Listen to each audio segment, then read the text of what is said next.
Our male protagonist, Shen Yi, is 23 years old, and is an ordinary man who has just graduated from school for an internship. Say it's an internship, but it's really just a part-time job at a coffee shop. Shen Yi said angrily that he asked me to stay and clean up every time, thinking that I was easy to bully. Shen Yi, Shen Yi. Knowing that when I was in school, studying hard, and then getting a good job, I didn't have to sell my new card yesterday. Shen Yi walked up the stairs and muttered repeatedly. Suddenly a beautiful rabbit sister standing in front of her said to Shen Yi, "Zaw, little Marshall, you are finally back. I have been waiting for you for a long time." Looking at such a big round grapefruit, Shen Yi was so fascinated that he was bleeding from his nose and said to her, "It seems that he got the wrong person." She touched Shen Yi's face and said, "Don't be naive, I'm going to give you a discount today." He looked at those two slack hills and replied, "If that's the case, I don't pretend to be righteous anymore. Say it, how much?" Seeing this, she excitedly replied, "Only 300, receiving both cash and transfer." Hearing the amount of 300, he immediately woke up and said again, "She got the wrong person." He turned and walked away without looking back. As he walked, he thought this price was too expensive. She looked at Shen Yi and thought she got the wrong person. Shen Yi walked away and muttered hurriedly home. The delivery man was almost here, and was talking when someone passed by. Both he and the shipper said, "Wait." The other shipper turned to look at Shen Yi and said, "The food you ordered arrived." He immediately handed the other portion of the food to you. Shen Yi helplessly said, "Sorry, I put KFC." The shipper awkwardly replied, "So what?" Shen Yi walked step by step home, thinking that some people physically eat not fat, some people breathe air and gain weight, and after 20 years of non-stop testing, I am. The expert was mistakenly received. Someone was close to saying, "No, isn't this Xiao Li delivering? Is there my goods?" That person said he got the wrong person. The other person said, "John Sinyi, was you, Sinyi?" You replied, "No." A child said, "Uncle." His uncle is Tang Jiwei in the movie Infidelity. Shen Yi angrily shouted that this is Chen Guangxi. Young children don't watch sheep happily, but watch infidelity.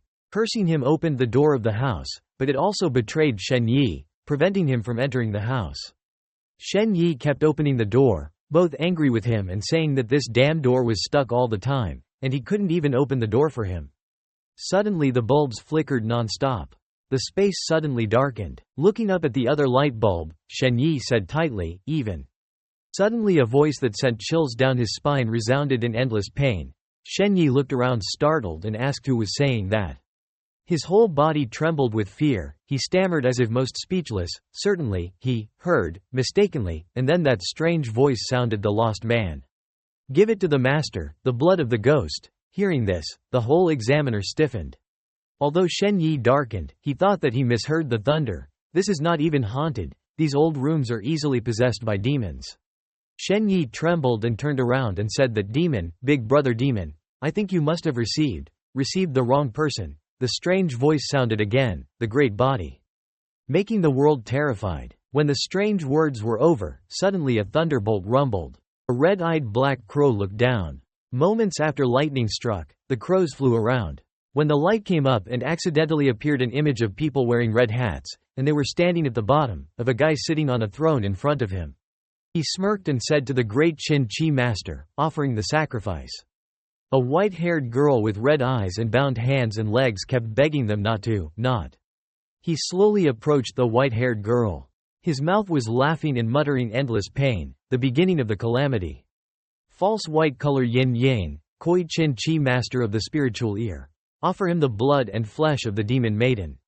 The white-haired girl couldn't do anything, could only tearfully look at him.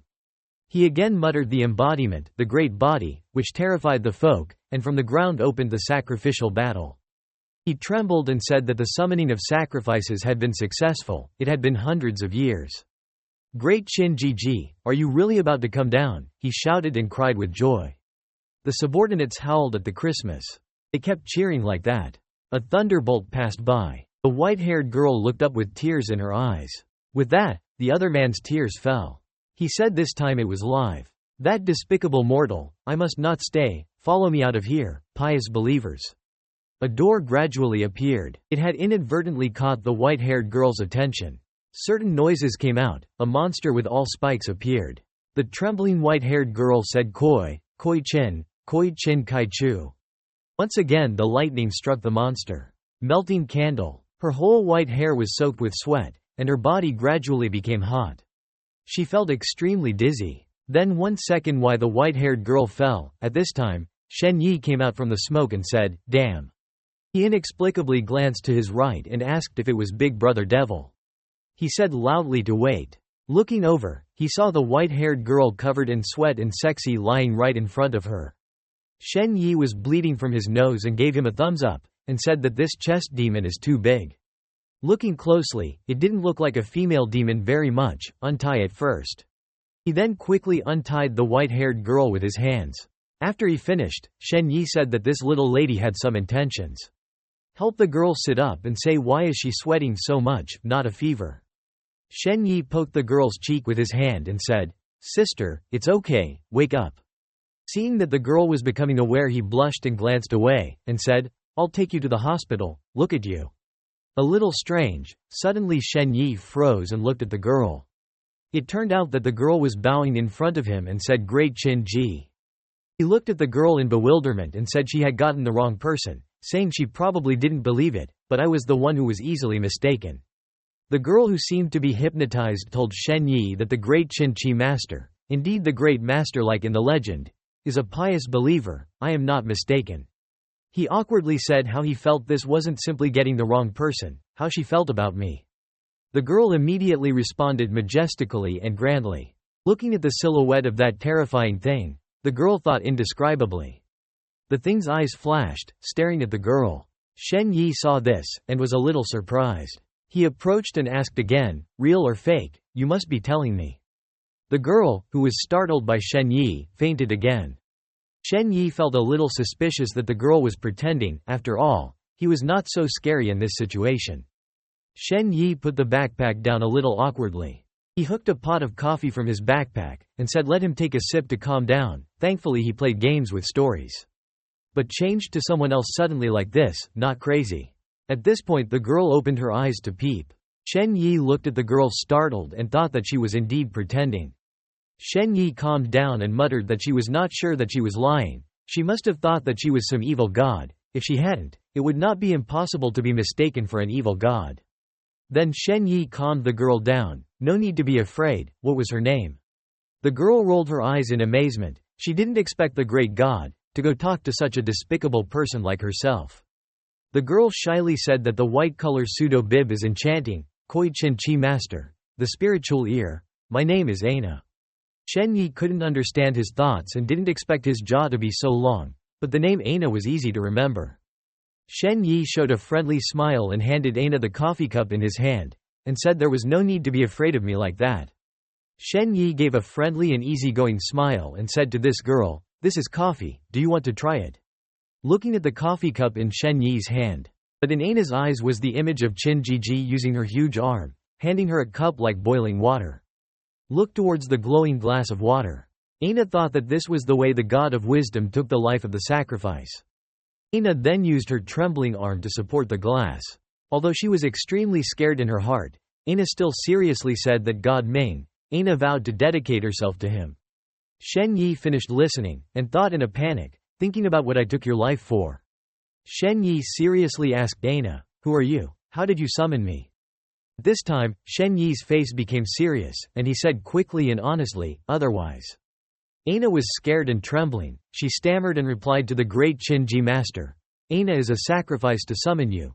This life of a slave is yours. How dare you fool?" The sacrificial place, which is heterosexual, has a mysterious cult organization, using living people as sacrifices, to summon Chin Ji. Shen Yi inexplicably said that being summoned like a haunt came here, it must not be wrong.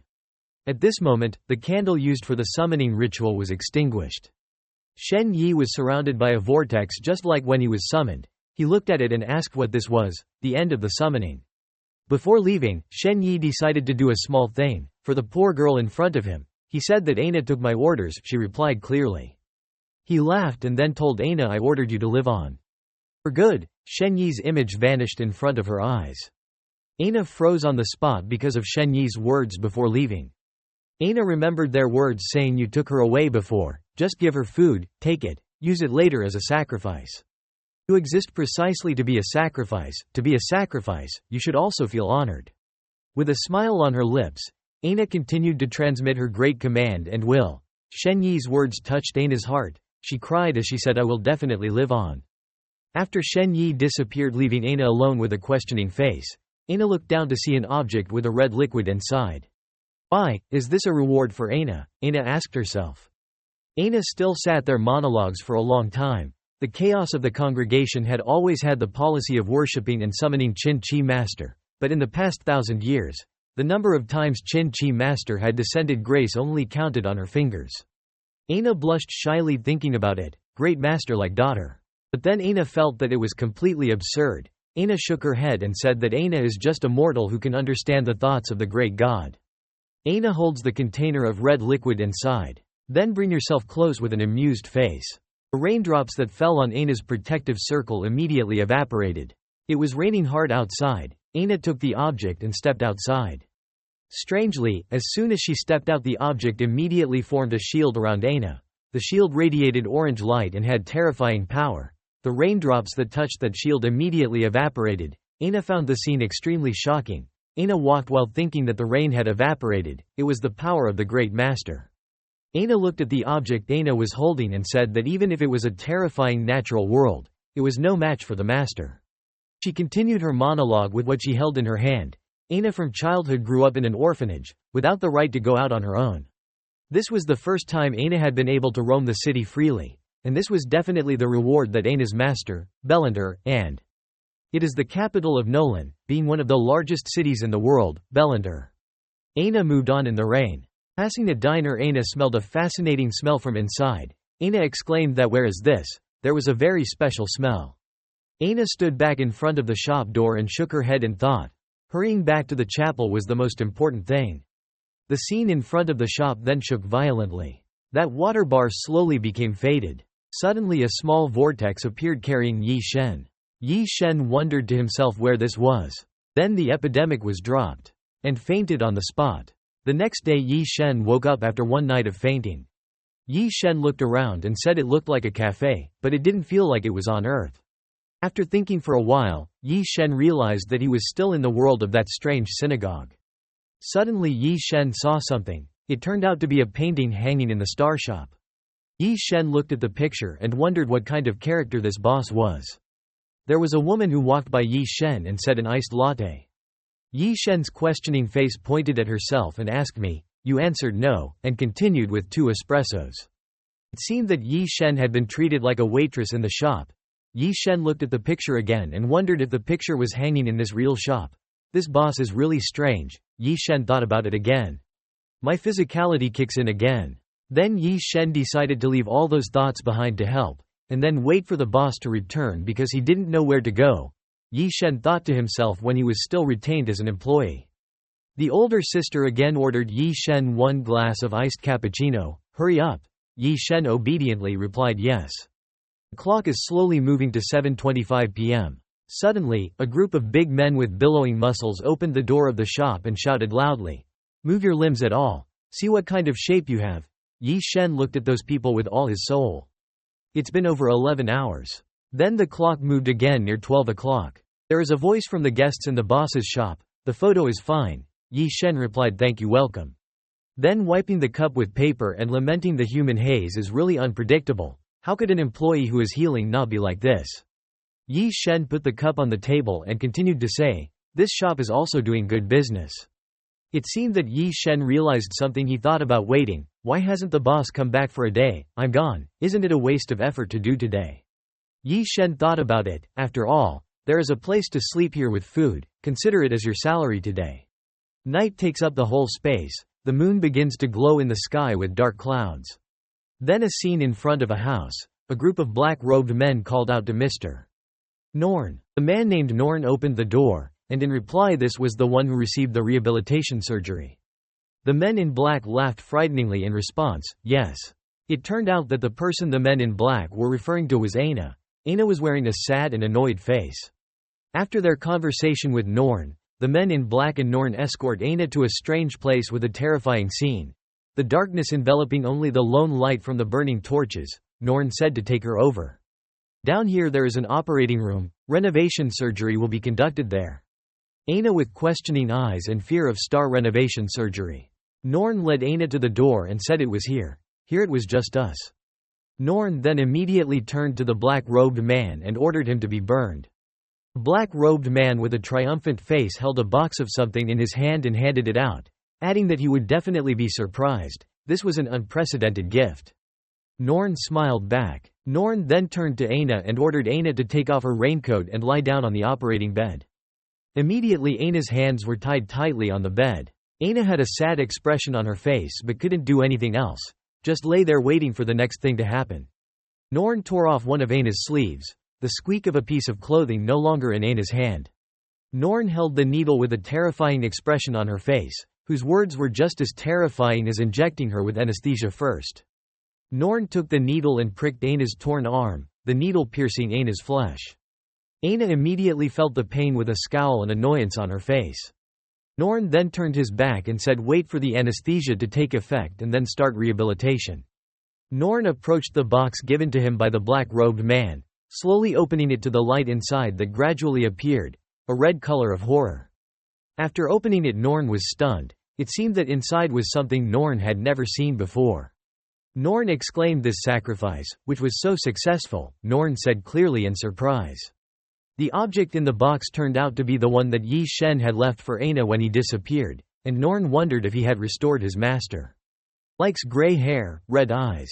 Norn scratched his head and pulled out his hair and added gray hair with blue eyes, okay. Then, seeming to notice something strange, Norn with a distraught face and wondered what if he only liked the little girl. Norn closed his face and complained, if that's the case, do as the great priest wants, let you become a god of death. Aina wondered what death was. Norn replied that he was not wrong, and Norn approached Aina and explained that death was not his true descendant, but the type of address within the congregation. Norn looked at Aina and added, each congregation's journey to death is different. The way that the congregation's residual chaos is passed down through the natural injection of heavenly Kai blood. Norn explained to Aina in detail that the power of the natural injection of heavenly Kai blood is to cause the subject's body to mutate, get power far beyond ordinary people. Norn looked at Aina and asked if renovation surgery could actually be done in the synagogue. Do you know why you came here? Norn then explained to himself that since the congregation's investors were all in the mansion, they all wanted to see blood burned. Norn added that normal people's bodies are weak, dull, will grow old and will die, making people disgusted.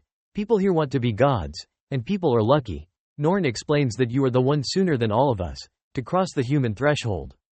Norn said out loud to Aina that you were going to be the first death. Aina after hearing the explanation understood everything. Her expression was full of resignation and no more fear. Norn took the injection with the red liquid from the object in the box and told Aina everything you should know, so let's get started. Norn took the injection and poked the tip of her nose into Aina's arm and injected the red liquid into Aina's body. As soon as the liquid entered Aina's body it followed the blood vessel into red marks on her hand. Norn started injecting again and again until he was almost out of fluid inside the needle. Now that the liquid had spread to Aina's entire body, Aina began to feel discomfort and pain. Aina frowned and turned her head to one side. After the liquid in the needle is pumped out, Aina's mouth was bleeding, and red stretch marks appeared all over her body that looked terrifying.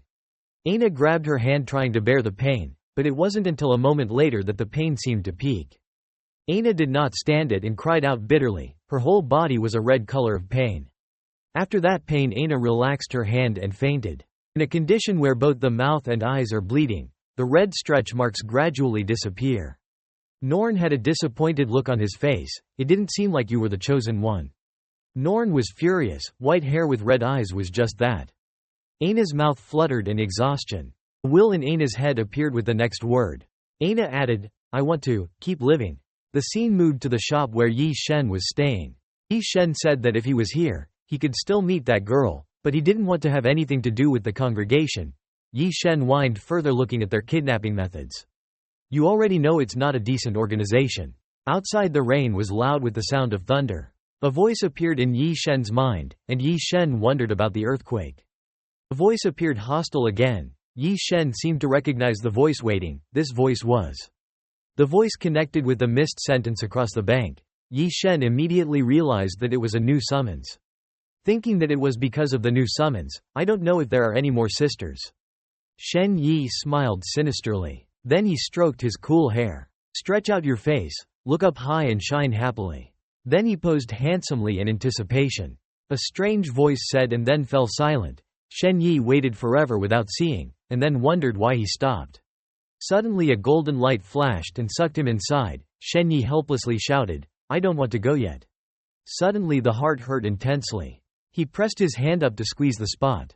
His face was now extremely unstable. Shen Yi suppressed the pain and let go. He suddenly woke up from the pain. His breathing became heavy. He was sweating profusely. His mind was still hazy about what had happened. Shen Yi thought that it was because last time, he pretended to be Koi Chin something, so now he is retaliated.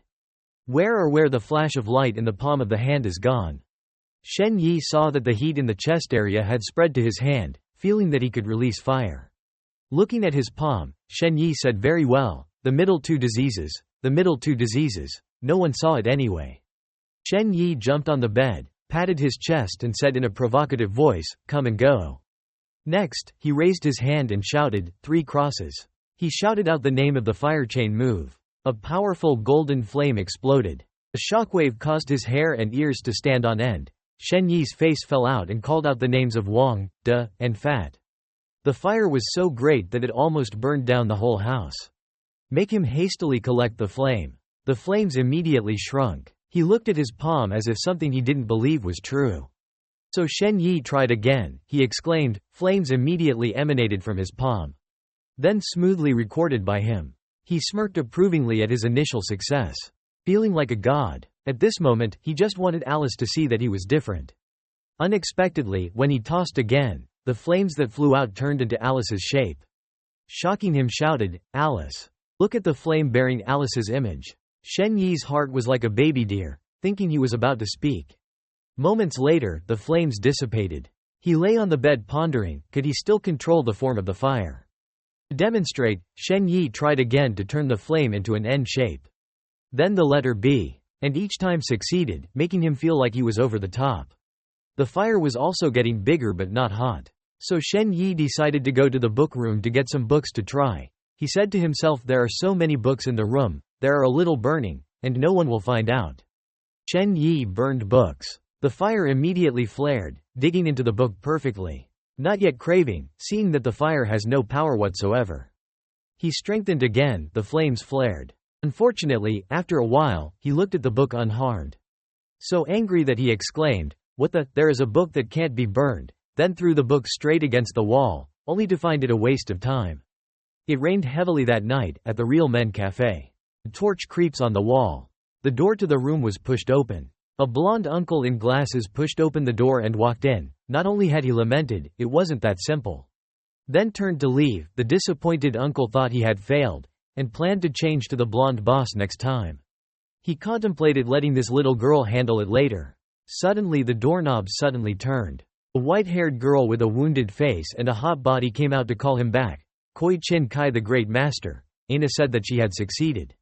Someone called the doctor, causing the other man to stop. He was shocked, turned his head to look when he saw her. Leaving her embarrassed without words. Great Chin grabbed Aina by the shoulder and shouted in joy, it's done, she's still alive. This proves that we have succeeded. Aina thought to herself, it turned out that her survival rate was so low. She clasped her slouched hand at her side, deeply grateful to the Great Chin for granting her life. She smiled shyly and said, Aina lived in this world because of Chu Chin. He immediately informed the Grand Priest to prepare the next ritual. It was raining outside. Inside the Shen Yi Café worked. He was working hard on making things for guests. Shen Yi saw that the opportunity for him to show off his skills had come. He made coffee while muttering, he hadn't been here for a month, but he hadn't seen his boss return. Since there was still nowhere to go, he stayed at this café. Although this was not his shop, Shen Yi was also considered the head shopkeeper. He drew a lovely flower on his coffee, saying to himself, I only have something to say. Shen Yi suddenly thought that being the boss was also happy. But a month passed. Looking back, he discovered. It turns out he was homesick, tears couldn't help but flow. So Shen Yi picked up the coffee, and drank the whole cup of coffee in one breath. He placed his cup of coffee firmly down on the table. Then painfully remembered Alice. Outside the cafe, the incessant sound of falling rain sounded the sound of fluorescence. Suddenly the sound of summoning sounded again, possessing thousands of hostilities, side, shore, smoke. Shen Yi listened. After a while everything was quiet again. He thought it was over. Then that sound, he kept repeating the sentence here so many times. Suddenly Shen Yi was stunned. He was kidding him, no. He farted even longer, so he decided to close the shop and go to bed. But Shen Yi was lying on the bed and couldn't fall asleep. He was too angry to punch the bed. Looking at the calendar marked on the table, Shen Yi said that he often heard the summons for 1 month. It turned out that there were about 7 different summonses. Continuing like this is not the way. Last time he summoned, he met a little girl. If he encountered some cultivators later, but found to be fake, he died. He lay in bed thinking, I heard that there is the world's top university, the Bedern Empire Academy. If you were a university, there would be many secret documents. Thinking of the beautiful sisters in college, his heart lit up again. Suddenly the summons sounded again. Endless pain, the source of calamity, false bibs, delirious colors. Shen Yi sat up and said, it's time to come again. The summoner said that Qin Ji had a diligent ear. Hearing this, he was a little impressed.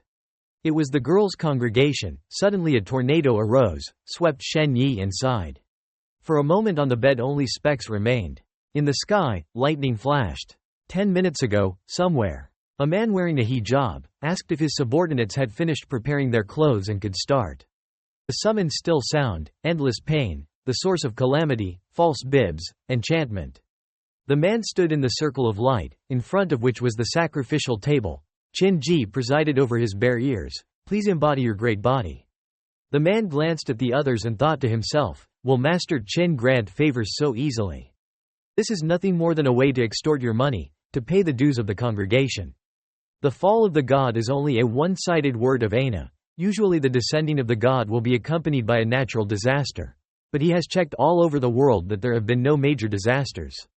He thought this was Aina's ploy. Aina reverently sacrificed, and said that what today brought was perhaps the privilege of which the great priest had mentioned.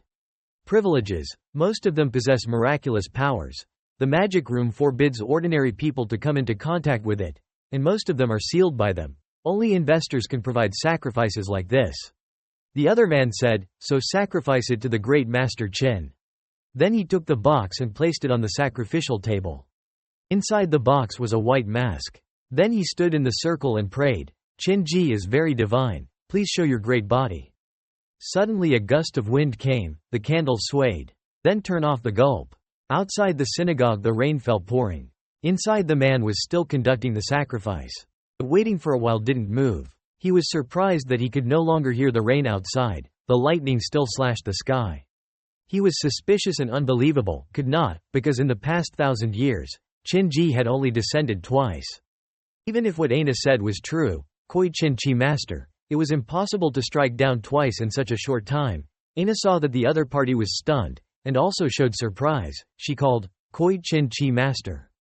The sacrificial rite continued. Suddenly the room shook. It seemed that the great Qin appeared. Everyone shouted and looked to one side. A fire suddenly appeared, on the wall appeared the seal. The other man was shocked. And Aina was delighted. The masked man rejoiced, because Master Qin had descended. A 1,000-handed suit of armor appeared right in front of him, along with the winds that whipped. A terrifying sight, in the eyes of the Shen Yi congregation, was a bizarre-shaped god appearing in the black and white mist. Members of the congregation exclaimed in amazement, here, this is the god. Aina stood up and said, Aina has seen you again, senior master.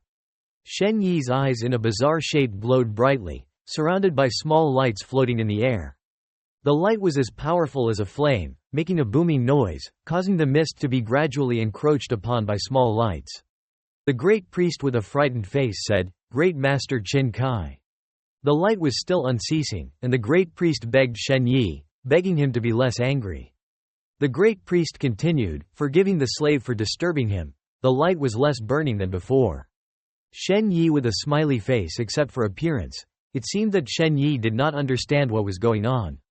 Shen Yi raised his hand to rub his face and brushed his eyes around. He wasn't angry, but a little confused.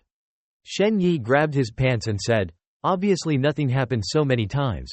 Why was he summoned over here this time? Don't say it will be revealed in a moment. Shen Yi's eyes widened. Shen Yi realized something. Shen Yi looked at Aina and thought, it was her last time. Shen Yi looked at the clothes that Aina was wearing. This clothes are fine. The style of this congregation is great. Shen Yi then looked at Aina's face again. Well, his expression was much better. Shen Yi propped up his hands, his expression satisfied, perhaps because the divine lure he left behind had worked, not that he was. The great priest looked up at Shen Yi questioningly. Qinjiji said something just now. Immediately the great priest was worried, his face darkened, and he spoke too quietly to hear anything, what to do. The great priest thought about his scene afterwards with the fire, dared not to answer the great master Qin, did not answer and would be punished, being the great priest for hundreds of years when he first met the god of Ming, and had to die. The great priest then lit up with a glimmer of hope, and then quickly offered the sacrifice, changing the subject. The great priest shouted loudly at Shen Yi, the great Qin Qi master, asking for a tribute to him, the mask of incalculable transformation. Shen Yi looked down and thought, shouting so loudly. The followers of the congregation bowed their heads together and said EMMM. Shen Yi looked at the great priest who was sitting in the magic circle. The person in front of him was probably the great priest. It didn't look easy to touch. He should still keep his distance. He was found to be dead. Shen Yi looked at the great priest who was shedding tears, agitated to tears, believers like him, if they knew that they were fakes. The great priest helplessly shed tears in fear. Why didn't he answer, pepper and pepper? The great master Qin Kai was definitely angry, and when he finally met his divine wisdom, he immediately died at his hands. Shen Yi looked at the followers and reassured himself, calmly, looking at their appearances that probably hadn't been noticed yet. Shen Yi said loudly, stupid mortal, I accept your sacrifice. A mask slowly ascended. The mask flew up in front of Shen Yi. Shen Yi thought it was a bit dangerous to take it. Shen Yi realized that this mask could fly. The mask slowly fell on Shen Yi's hand. An astonished believer said, the great master has already received the sacrifice. Another astonishing scene appeared. Shen Yi in a strange shape emitted fiery lights around the mist, and there was also a flame beneath that was bringing the mask closer to Shen Yi. The followers of the congregation looked at the great priest and said, is it already so agitated? Is it not the most faithful believer? Meanwhile the great priest was crying in joy, changing the subject. Okay, I'm alive. The great priest looked at Shen Yi who was full of question marks. The stars of Qin Qi master had not left yet, looking like they were thinking about something. Daiji realized, I understand, Qin Qi master only descended 2 times in thousands of years, each time it was a great event. The great priest looked at Shen Yi who put his hand under his chin. This time there must be something to come, just something that could make Shen Yi think. The great priest thought of something utopian, perhaps destroying the whole world, should still ask. The great priest raised his hands and prayed, endless pain, the source of calamity, the false white hue of enchantment, the divine master of the earthly ear. Please transmit your divinity so that the world works according to your will. Aina called out, restoring the great master. Aina looked at Shen Yi and said, I want you to know, they are not your pious followers, but fraudsters who not only approach you for your benefit, but also arbitrarily go against your divinity. The great priest looked angrily at Aina. Aina shut her mouth. Do you know what you are talking about? The great priest shouted angrily, you are also just an orphan in the orphanage. You know what to say is only disturbing here. Aina replied that Aina wasn't. Aina's chest appeared a red light, and Aina immediately hugged her chest. Aina felt a throbbing pain in her chest, where the red light was emitting. There were clouds of smoke all around. Brighter light than just now appeared with Shen Yi's words, contradicting my divine charm. That light became Shen Yi's wings of fire behind him. Shen Yi said loudly, take the punishment. The other worshippers fainted from fear in time to let out a cry. Shen Yi said angrily that the false spell didn't seem to have such an effect, and after that day she was mistreated. There was a flame in Shen Yi's hand. The flames in Shen Yi's hands grew bigger and bigger, so much so that they covered the top. The huge flame created a powerful dragon form. Shen Yi said that she must continue to live, take on the great mission that I have planned. You must not desecrate anything against her. The great cell was affected by some wave of energy. Great priest saw the sight of dead men burning in blazing flames. Great GT was afraid. Just now it was a hallucination. Shen Yi still held the flame in his hand and looked towards the great priest. The words I just said, have you heard it clearly? The great priest hurriedly replied in fear, endless pain, the source of calamity, the pseudo-white bib of enchantment, the master of the earthly ears. I am your despicable servant. Please obey your divine orders. The flames gradually dissipated. Shen Yi said so.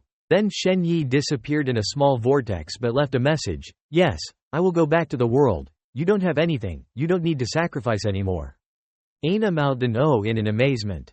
Aina put her hand up near her mouth, tilting her head in question. Isn't the master an evil god Kai? Aina's eyes flashed, her face was full of amusement. Certainly, although every time he came down, there was a calamity, but this was only because the world could not stand his existence, and the Qin Chi master was definitely not an evil god Kai. It was pouring rain outside again. Dai Jishan raised his head and said that he heard the sound of rain outside, and Qin Chi master had already left. The members of the congregation held their heads and fell and cried out bitterly. "Aa!" Norn shouted in panic. What's going on? What are they doing? What are all these things like before? Norn approached and grabbed the great priest's shirt with questions. Why are they all crazy? The great priest calmly replied that we must leave this place quickly. The commotion just now is too big. The magic room will come right away. He continued, although there are only a few investors here, a few big people like this and going crazy will be a big trouble. Norn seemed agitated, clutching at the great priest's shirt. Norn shouted. He quickly explained it to me. The great priest with purple eyes bearing a powerful power. The great priest ordered Norn, kneeling down. Norn was under some pressure to make himself uncontrollable and obey the great priest's words. Norn knelt down in front of the great priest. Norn panicked nervously. In Norn's mind were questions. Was he crazy earlier? He went to hug the great sacrifice that was rated as dangerous at the level of disaster. The grand priest put his hand on Norn's shoulder and said, Doctor, I tell the congregation, for everyone here, something very important. The great priest continued, concerning a little girl. Aina was thinking shyly just now. Only Aina really understood the great master Kai Chi. Aina existed precisely because of the great master Kai. Aina smiled with delight. Hi, ha ha ha, hi. Standing in front of her was the great priest T. The great priest said to Aina, Aina, you come over. Aina clasped her hands on her thighs in response obediently. Yes. Aina came to stand next to the great priest. The great priest said aloud, Aina is the one who is worshipped by the gods. From today, the people of the congregation who meet her must have a respectful attitude. Then the great priest turned to face Aina and said, From today, I will personally guide you. You will undertake the important mission, for the sake of overthrowing the old world, bringing humanity into a new world. Aina was bewildered and could only listen, unable to say a word. Aina's hand suddenly clenched. Aina put her hand in front of her chest and said to the great priest, I don't need your instruction. The rain had stopped outside, and the sun was coming out. The time moved to a week later. A man was sitting in the cafe where Shen Yi was working. On the table was a box filled with cranes. The intense qi of Qin Kaiji was scorching, distorted, heavy, making people unable to breathe, the man said. The man continued, a young man in his early 20s, the owner of a cafe. After all, Shen Yi saw the man. Shen Yi rushed over to the man with a smiling face and asked what you were using, and the man replied with black coffee. Shen Yi bared his teeth and smiled. Yes, there is right here. After Shen Yi turned away, the man said that the Qin Chi master was like a power clan. The smell was very heavy, and in the eyes of the man Shen Yi was radiating energies around his body. The man looked at Shen Yi and wondered, who was that person after all, coming here to stop him? Shen Yi held a cup of hot coffee that was preparing for guests. There were finally guests. Business has been too humid lately. If no one comes to the street, it will be too. Shen Yi's face was a little anxious and his eyes turned to the side. Tang Tang was the owner of Qin Kai who couldn't pay for electricity and water. Wandering at the top of the street in the market, not knowing what the believers would think. Shen Yi said okay. The man frowned and looked at Shen Yi speechlessly. The man who looked at Shen Yi no longer had those energies. A little qi was not there. Could it be that the anger qi just now was not from him? Shen Yi smiled and held a cup of coffee and said his coffee. The man thanked him in return. Shen Yi was bringing the coffee cup closer to the herd. The man took the cup of coffee and drank it once, which shocked Shen Yi. Shen Yi's eyes widened. His mouth opened in surprise. It wasn't hot. After drinking, the man looked at the coffee cup he had drunk. It was real coffee, not a magic potion, not an enemy. Shen Yi lowered his face and looked at the jar and wondered, are all paper cranes in this jar? The man who looked down proudly said, "Yes, my daughter is folding. I once told her, just fold 1,000 paper cranes and put them in this jar." Shen Yi laughed and said, "Ha ha ha, that kid must have a lot of wishes." The man replied, "Yes, I promised her to wait until I had the chance, to have time to choose each paper crane, and then make a wish together." The man with a sad expression continued, "But I couldn't wait for that opportunity." The man looked towards the urn. "This was a relic left by my daughter. I buried it a few years ago so as not to remember her, but I didn't stop missing her anyway, so I dug it up again." Shen Yi put his hand on the man's shoulder and comforted him. "Okay." The man replied it was okay. Shen Yi said that it is better to let go. "I also understand what it is like to lose a loved one, often lying in bed thinking, but people cannot dwell on the past. Otherwise they will eventually harm themselves, and his relatives do not want to see such a scene." The man replied, "No, there are things that are destined to be impossible to let go. I will always remember. Only death can make me remember." The man frowned and thought, "No matter what kind of god you are, witch, cult or investigator of the magic room, if you want to stop me, you will kill me." Shen Yi replied that everyone has their own way, that I have desecrated. Shen Yi's words puzzled the man. The man thought, it seemed he wasn't going to stop him. The man introduces himself. "This time meeting is considered predestined. I am Byron Haunter, Shen Yi." Shen Yi smiled and said that it would come often later, and Byron replied. Byron walked out of the bar, holding a vase that said they were inquiring, Montagnard, a distant country. The door suddenly slammed. Shen Yi reached out and grabbed Byron's shoulder from behind and said, "Wait." Byron thought he wanted to strike. Shen Yi smiled and said sorry, but he didn't pay. Byron also smiled back apologetically. Shen Yi said, "It's okay, come often." Byron replied, "Definitely, definitely." Byron thought about collecting real money. "He really didn't come for me." The image of the road appeared. Byron thought to leave. At least this mysterious Montagnard had no intentions for him. Byron walked down the street. "I am not afraid of being guilty of the God Lim world. Killing the Qin Chi Master clan. I will use it as a summoning sacrifice." Byron with a determined face, "Tonight, I will break the witch's taboo, summon that nothing, untouchable god of nothingness. Resurrect my dear daughter." Shen Yi sat in the room flipping through the pages of the book. He said, starting from page 233, "Restoring the Master. Hoi Shinji Master, possessing a body like a giant python, fire diem his wings, creating endless pillars of fire, will give food to believers as a reward. The representative time is 0 o'clock at night. The representative number is 0, is considered a god sleeping in the outer world. Compared to other god worlds, he had no interest in mortals." Shen Yi smirked and felt, if he read this before, he would definitely think it was an assumption of a novel or comic book. He flipped back and forth through the pages of the book. His mouth kept talking. This book introduces Qin Chi Master not much. Moreover, he didn't understand some places. See another book. Opening another book, he was surprised to see the book with many names. The mist on the other shore. The colorless spirit. Nothingness, the mess of false overseers. Looking at those names, Shen Yi whispered too many names. Shen Yi paused in his heart and thought, wait, it seems that he has done a ritual of mentioning many names before. Before going through the space for a while, life and work encountered a lot of blackness, pulling out the card all the spray, in short, very black, also because at that time suddenly felt hot in the chest, thinking that it was possible to catch the main characters in the novel as a ritual of transport. So I went back home to find some ancient books handed down by the ancestors, although I don't know why, I didn't pay much attention at the time.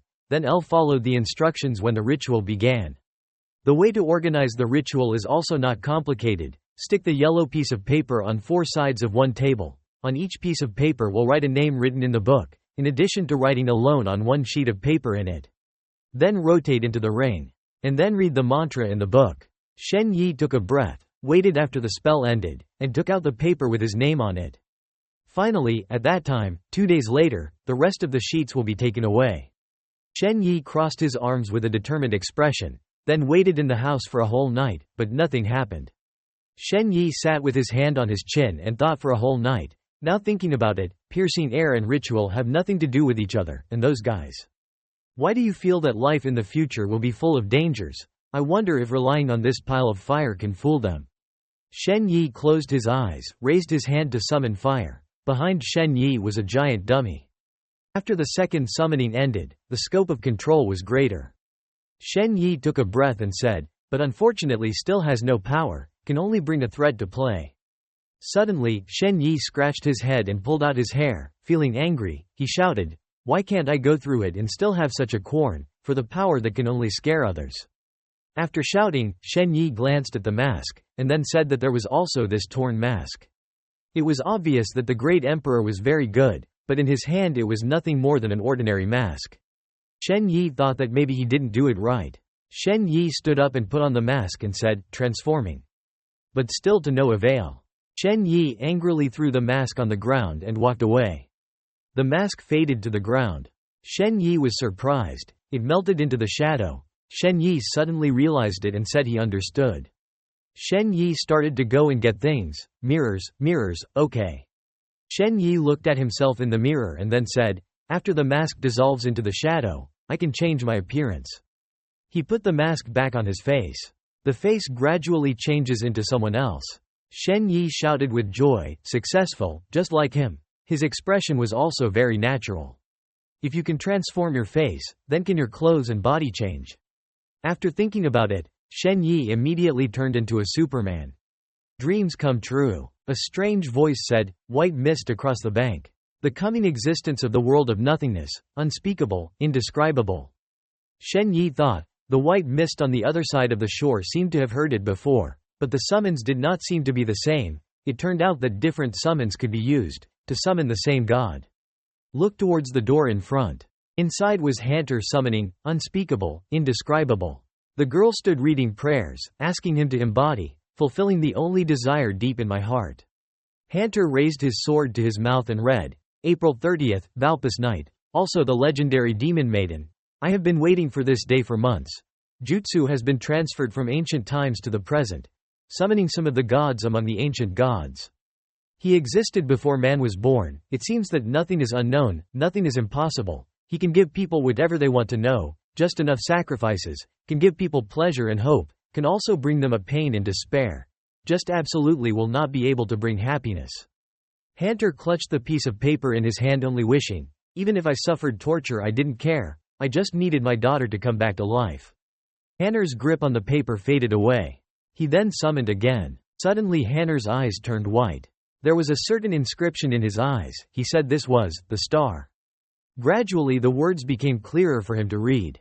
The text he saw was, why did I look like this? Hanter looked up and replied, ask me why he is like this. He always uses endless white fog to embody, and as for why, no one seems to have thought about this. In the fog there was the shadow of someone coming out. He muttered subconsciously, this morning visitor. Coincidentally, it looked like he was not a sacrifice, probably the one who started the ritual. The girl sat watching wearily. Seeing the one who came out of his mouth speak, great. Then fall down. The god had the same appearance as Hanter, the white mist across the shore. The researchers all called him that, but for a god world, the name meant nothing. Hanter opened his mouth and said, I see, the look that a vile person like me sees, is only a reflection of my heart. Then the shadow disappeared, leaving behind a saying, that's it. Shen Yi extended his hand and said it well, it was a perfect answer. Hanter was relieved, this door seemed to be over. Be tribute, so please manifest my wish, fulfill my wish, let my daughter live again. After saying that, Hanter held out his hand that was now a mess of scorched limbs. A huge red centipede appeared. Hanter said, please pay tribute to the chaos of incineration. Suddenly Hanter shouted in surprise, damn. Shen Yi thought, although he saw it in the morning, this man was not the same as bad. But telling him the truth was still too dangerous, continuing to act, holding out until the summons ended.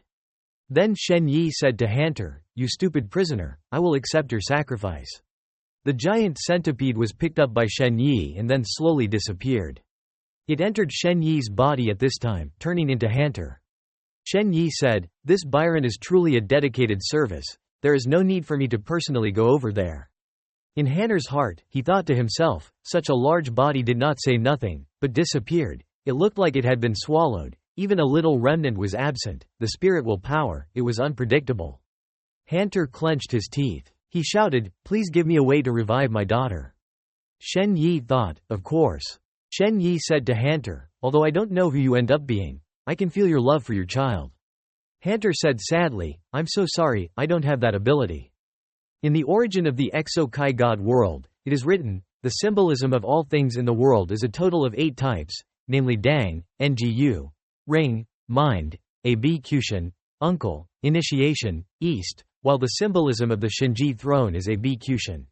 Smearing is the norm of genitality and enjoyment, real, sharp, sexual, imperfect. He will wrap his food as a reward. The white mist on the other side of the world calls the symbolic initiation, which begins as the norm of the beginning of escape, which does not allow the existence of loneliness and stalemate, which will grant knowledge to others to desire, to open up new awareness as a reward or punishment. Pretending to be the white fog across the bank must have been thought to be an intellectual for Byron, but what knowledge can I give him? Shen Yi crossed his arms and thought for a while, and replied in the book, the white mist beyond will mostly confer knowledge that humans cannot understand, then give him a passage that is not available in this world. The depth and style of the passage will definitely be enough. If he can't comprehend the mystical power to revive his daughter, then it can be said that he can't afford it. Hunter wondered why he didn't see a response, why he didn't answer, if the sacrifice wasn't enough. Hunter was surprised. In the fog that appears the inscription, fulfilling your wish, I will impart to you the profound taboo knowledge. Shen Yi in the form of a Hunter with his chin resting on the inscriptions. Shen Yi said, Northern Main, Xuanyu, Weiyu, Yzi, any heavenly wonders. Inferiority, microscopic wonder, equal to genus, any celestial wonder. Hunter said in surprise, this is freed from bondage, soul and flesh are not united, only worldly transcendence can make the whole bondage. Getting rid of constraints, this is taboo. Its ultimate purpose is not to revive, but to make the receiver receive. The eternal soul, if exposed, is not only war, but can even turn the whole world upside down. There was an image of him floating in his eyes. Hunter was surprised. Everything gradually dissipated. Shen Yi took the shadow with him and disappeared to leave the sentence, finally finished. Fortunately in the old days he read hard. Hunter lowered his face and said, getting rid of the bondage, it will absolutely turn the world upside down. This is the damned cause and effect. I will appear again in this world. Unless this is his purpose.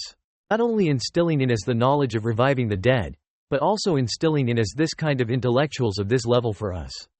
At this time, right at Shen Yi's cafe. Shen Yi returned to the grounding room perfectly. His face was full of confidence. I was no longer the dreamer of old.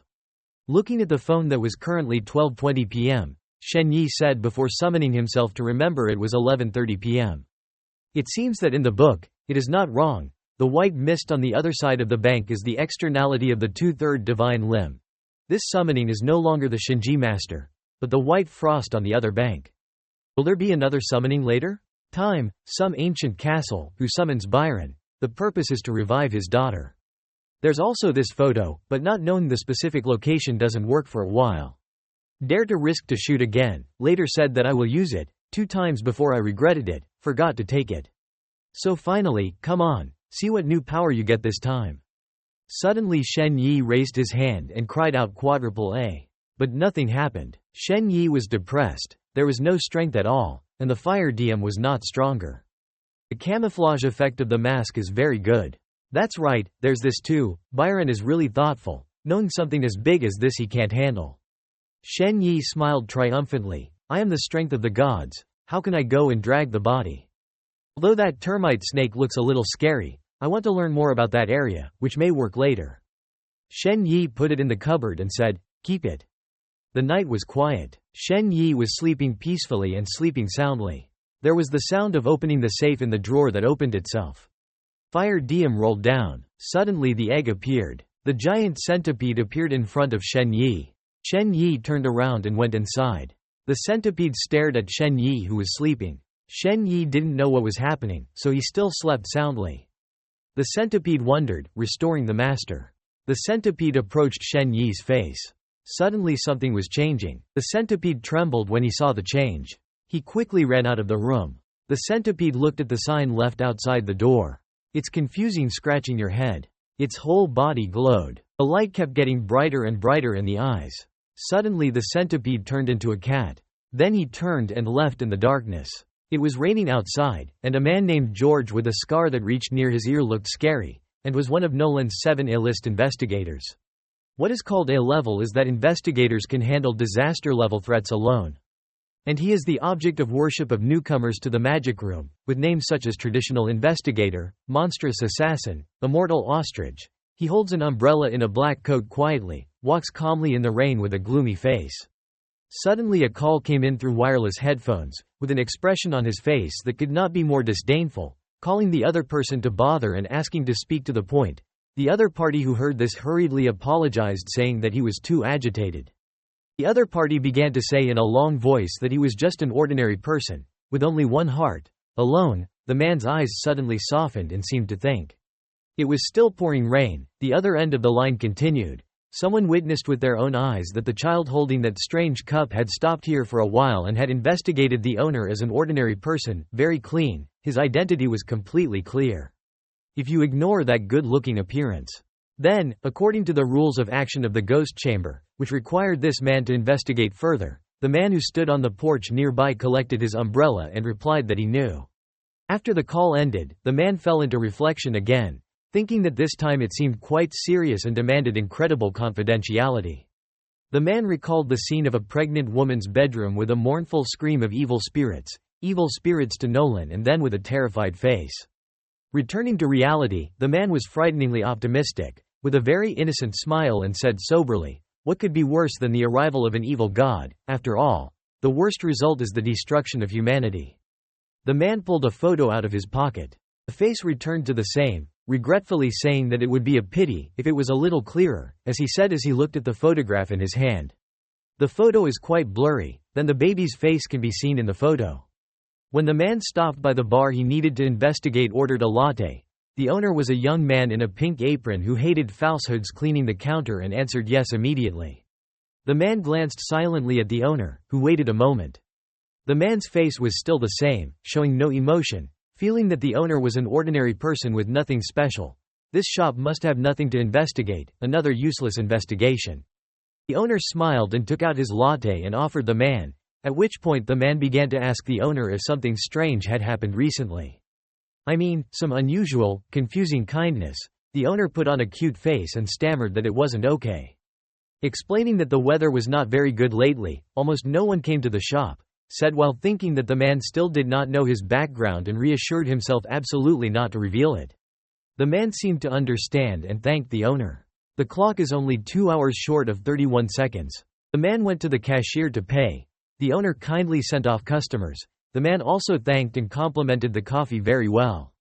The innkeeper glanced at the man leaving.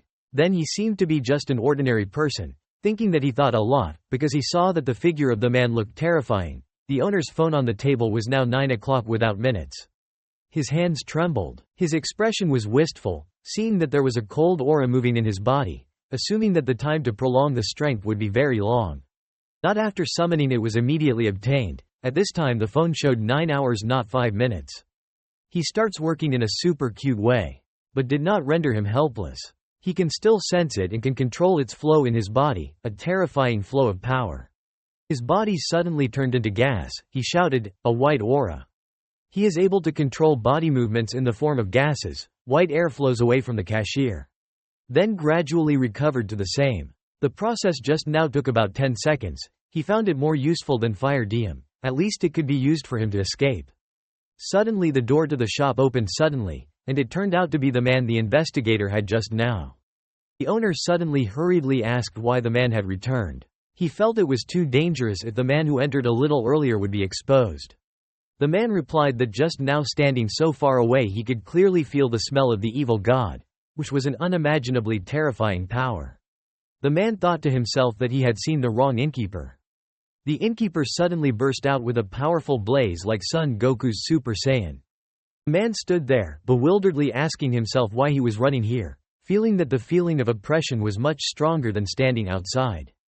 The man felt uncomfortable. The aura of the evil god was strong, surrounded the whole cafe, and on the contrary found himself like a small boat floating in the middle of the sea. The owner hurriedly asked the man if he wanted another cup of coffee with a reluctant smile. The man also replied with a polite smile, "Another latte," which he waited for a moment. "It didn't seem like there were enough ingredients. I went back to get a little," the owner's voice came out. The innkeeper rushed out and slammed the door shut, panicking, could have been discovered. Kai is alive, resist is dead. His mind is spinning. After telling the truth, what will be the consequences?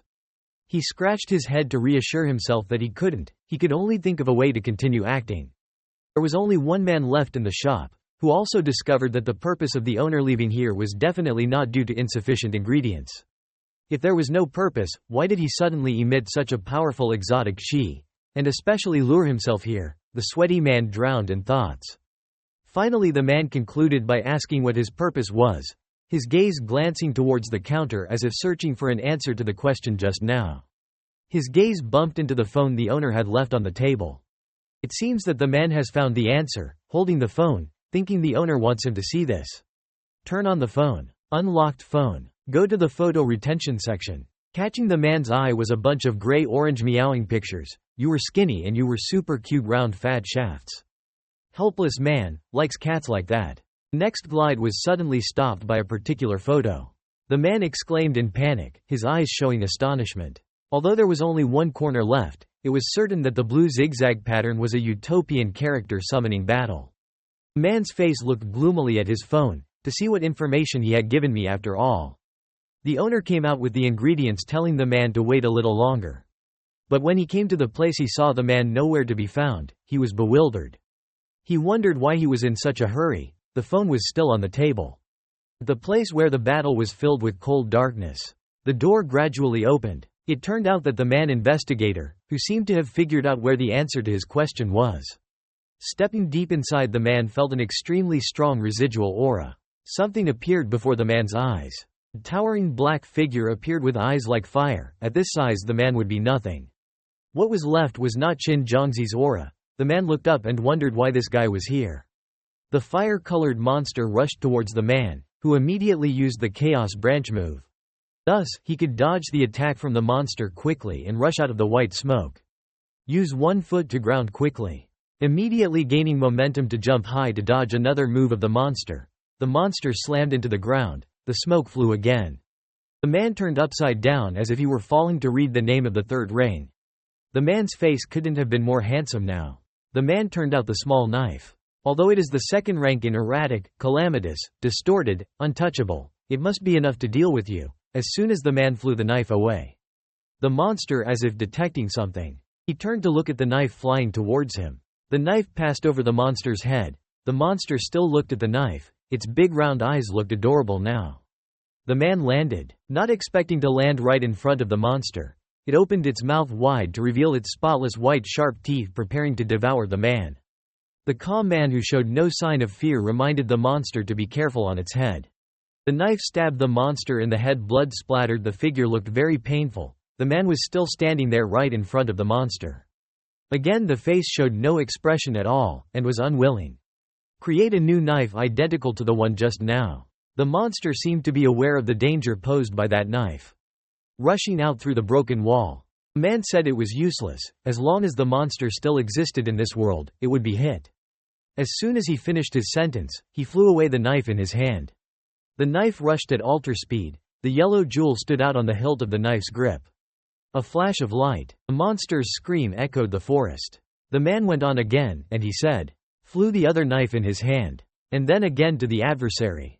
Galloping several knives in quick succession. Immediate assistant. The man finds it difficult to cope.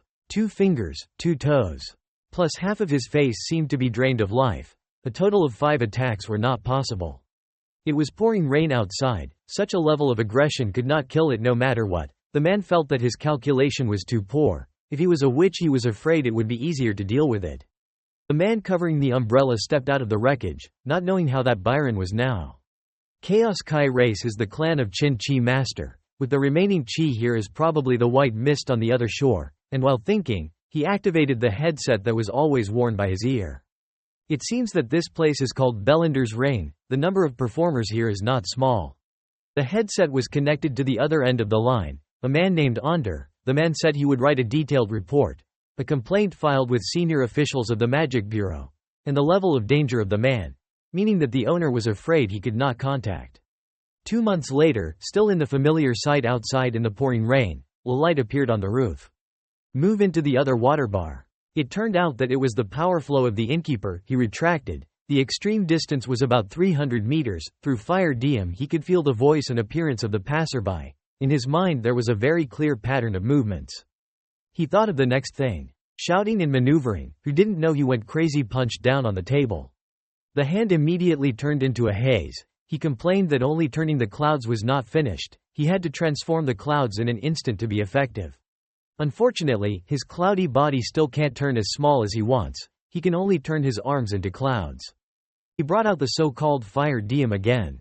He looked gloomily at the other two types of power. One projecting a kind of change, its form was not the same. He felt like enough practice was enough today. As he lay in bed getting ready to fall asleep, he suddenly realized that George had not been to the shop for a few days, had not been doing well lately, expecting the man to come to earn some money. He recalled having talked a lot about that world with the man before. Each time he had a deep expression of taste as if he were listening with all his heart. Returning to reality, he saw that this was a good thing. In this world he had a superhuman friend, if his identity was later revealed and pursued. As long as he needed his help, he thought to himself. A new scene appeared. The owner thought that this was a dream. Looking up, he saw that everything here was made from ashes, which should have been the domain of the Chin-ji master. Suddenly a white-haired woman appeared, named Aina. He approached the lightning. Compared to himself she looked more like she was dreaming. So, he smiled deceitfully. Whatever he could do, he reached out and rubbed the girl's cheeks. Everything around began to break down. It seemed that the dream was not long in coming. The past 2 months had only once dreamed of this place. What was the condition to trigger the dream? He himself did not know. He woke up and calculated. He said goodbye to the girl of his dreams, gently rubbing her head. Transfer the scene to another house, which is the house of the girl who just appeared in the dream. She called out in a panic, "Chin-ji, the great master." Before she slept she had used the invisible Kai technique she had just learned and in her dream had made a trial association with the great spirit Chi master. She found that she had succeeded. Suddenly she felt hot behind her. Behind her was the seal of Chin Kai the master given to her. It was still pouring rain outside. Silently Yi thoughtfully crossed his arms thinking about last night's dream. Although he still hadn't communicated directly, he had already met Aina 3 times. It was just that each meeting was very strange. This time, outside the store, a mysterious person in a black raincoat stood outside hesitating for a long time before deciding to enter. Shen Yi is still pursuing her thoughts, but it is even more fortunate to meet in real life. Fortunately, she and the cult do not know that they live here. Otherwise I will not be able to live peacefully in the future.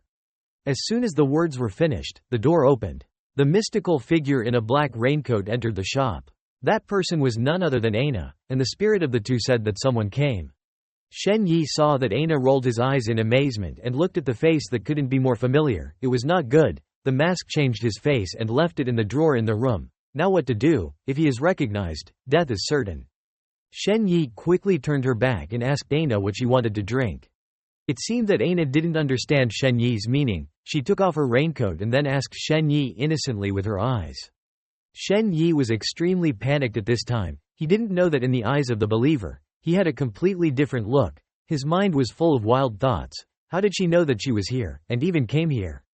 There is a high probability that the cult has some special method such as the ability to prophesy or something like that.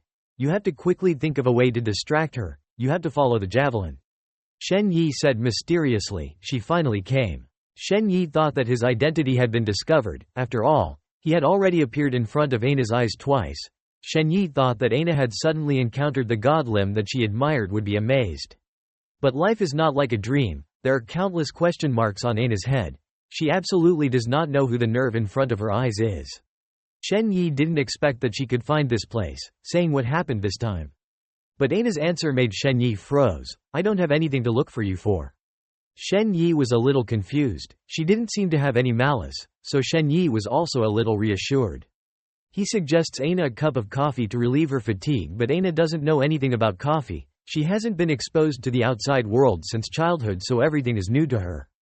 Seeing this, Shen Yi patiently advised her to choose rosemary coffee because it was very suitable for her age. Aina decided to order according to Shen Yi's advice and sat down to wait. She felt that this owner seemed to understand her very well, but she had absolutely no idea who he was. Shen Yi still thought that the little girl was still amazed when he saw the great divine spirit that she had secretly admired for so long. He smiled involuntarily.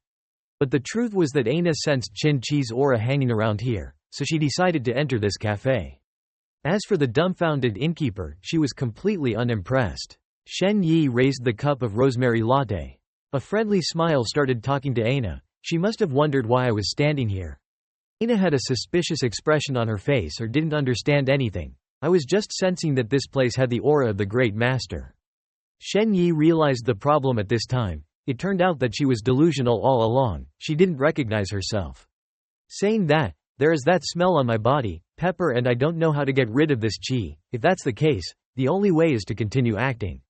Bragging about the master Qin Kai is too difficult. I am in the cafe every day and cannot maintain the language and actions of the god. But she does not seem to realize her true identity. If so, I can pretend to be a god of divinity. At this point Aina was slowly enjoying the cup of rosemary latte in her hand deliciously. Shen Yi threw Aina a towel to dry her hair, then turned around and looked mysterious. Qin Chi Master was always watching them all. Right now, George was full of blood entering the shop. Shen Yi saw this, he was in a cold sweat, his whole body was full of blood like this, and went to the coffee shop. Maybe he encountered some kind of battle. Wait, Aina is always here, can't let them meet. Shen Yi regained his composure and gave him a big smile. He arranged for George another room away from Aina. George thought that Shen Yi guessed that he was coming, so he prepared the whole place to talk. Shen Yi's image in George's eyes became even more mysterious. George decided to tell Shen Yi everything this time. I believe you also guessed a long time ago. I am the investigator of the Magic Bureau. The leader said that we are the guardians of human civilization, but I know one thing well. The investigator is only the most unlucky person. But Shen Yi wasn't in the mood to talk. He was worried that Aina would be caught. George continued, I came here today to ask you to help me with something. Shen Yi didn't need to listen to accept it immediately. Let me make you a cup of coffee, what's the matter, and say later. Giorgio, though a little confused, comfortably agrees. Still charge. It turned out that Shen Yi was just using an excuse to be able to send Aina away. He couldn't let the two of them meet each other. Shen Yi silently approached Aina and asked, this is because of the congregation's affairs. At this time, the seal behind Aina's back immediately heated. She realized that this man was related to the great Qin Chi master, so she honestly replied, the congregation is in a very serious crisis. We are pursued by the pure Qin Chi master. I want to summon the great Qin Chi master again. Shen Yi, although she didn't understand, also showed that she knew, pure honey Kai Ling. I know, you must know that Qin Chi master can solve this. No matter what happens, do not be afraid. Believe in the power of the great Qin Chi master. You do not have to be afraid. A hearty meal awaits you. Aina finished listening. Although she didn't understand it, she felt very shocked. In the end, Shen Yi finished the last sentence. Qin Chi master will watch her. It will be successful. You should go back to the front today. This is what Aina waited for. Aina heard it, and left peacefully. After dealing with Aina's side, Shen Yi made a cup of coffee and then went back to George's room. George took out a photo in his pocket at this time, then asked Shen Yi, I came here today to ask you to find me the person on this photo. It is very likely to belong to some congregation. The power of the cult is very dangerous, threatening Bellander's stability. And the Demon Bureau has a responsibility to defeat this intimidation. He took the photo. Shen Yi just looked at the photo and rolled his eyes in surprise. Isn't this Aina? How could Shen Yi help him find someone? Now that Shen Yi and the Aina people were accomplices, no matter what, it was impossible to explain this relationship. Shen Yi had to answer through the loudspeaker. Oh, it turns out, I'll help you find her when you have a chance to meet this little girl. But this word made Jeroge even more suspicious. The child on this photo looks very vague. It is difficult to distinguish between male and female. I did not tell him that someone witnessed this girl crossing the street. Of course I did not find the wrong person. Jeroge mentioned the issue of paying for this, but Shen Yi just smiled and said, as if he owed me a favor. George thought carefully for once, owing someone like this a piece of love. I'd rather pay something more practical, use the treasure to buy this part of love. Thinking of this, Jeroge got up and left, and I will bring an offering in return for this favor, goodbye. After seeing Jeroge off, Shen Yi immediately held his head and whined. Maybe it's an illusion. Why does it feel like I'm the center of this? It's not an illusion, it's the aura of the main character, haha. Somewhere a daughter was standing on the terrace looking into the distance. She was the one who was with Byron at the summoning of the white fog across the bank. The girl's name was Anna, she was Byron's student. At this moment a voice came from behind. Byron slowly walked over. Anna, you have something to tell me. Anna blushed shyly and said, "Teacher, can you pay more this time? After all, you know my family situation. There are 8 brothers and sisters in the house to raise. My classmates were all in the hospital last time. I think the risk of this will be great." Byron appreciated the will of this student, even if his strength was not enough. After the ritual he could be happy. He decided to agree to a raise. Anna finished listening and jumped with joy. In Byron's eyes, only mortals like this would like money. People like the mystics at that cafe would have no interest in mundane things like this. Byron and Anna were preparing to conduct the summoning ritual again. Byron without hesitation pierced the palm of his hand with a knife and then chanted mantras: namelessness, lawlessness, mysterious position, incalculable will. I am sinking in despair and suffering. I will take it as an opportunity to connect. I will direct good. I will direct evil. Only may you embody this place, fulfilling the deepest wish of my heart. Anna was now in the corner of the room also dedicated to chanting mantras, but she closed her eyes and covered her ears and did not hear continuously. Byron had just finished his words when the white mist once again appeared, just like the last time Shen Yi used his mask to transform into Byron's appearance. Shen Yi is helpless at this time. Do you know how to revive the dead? Just keep asking.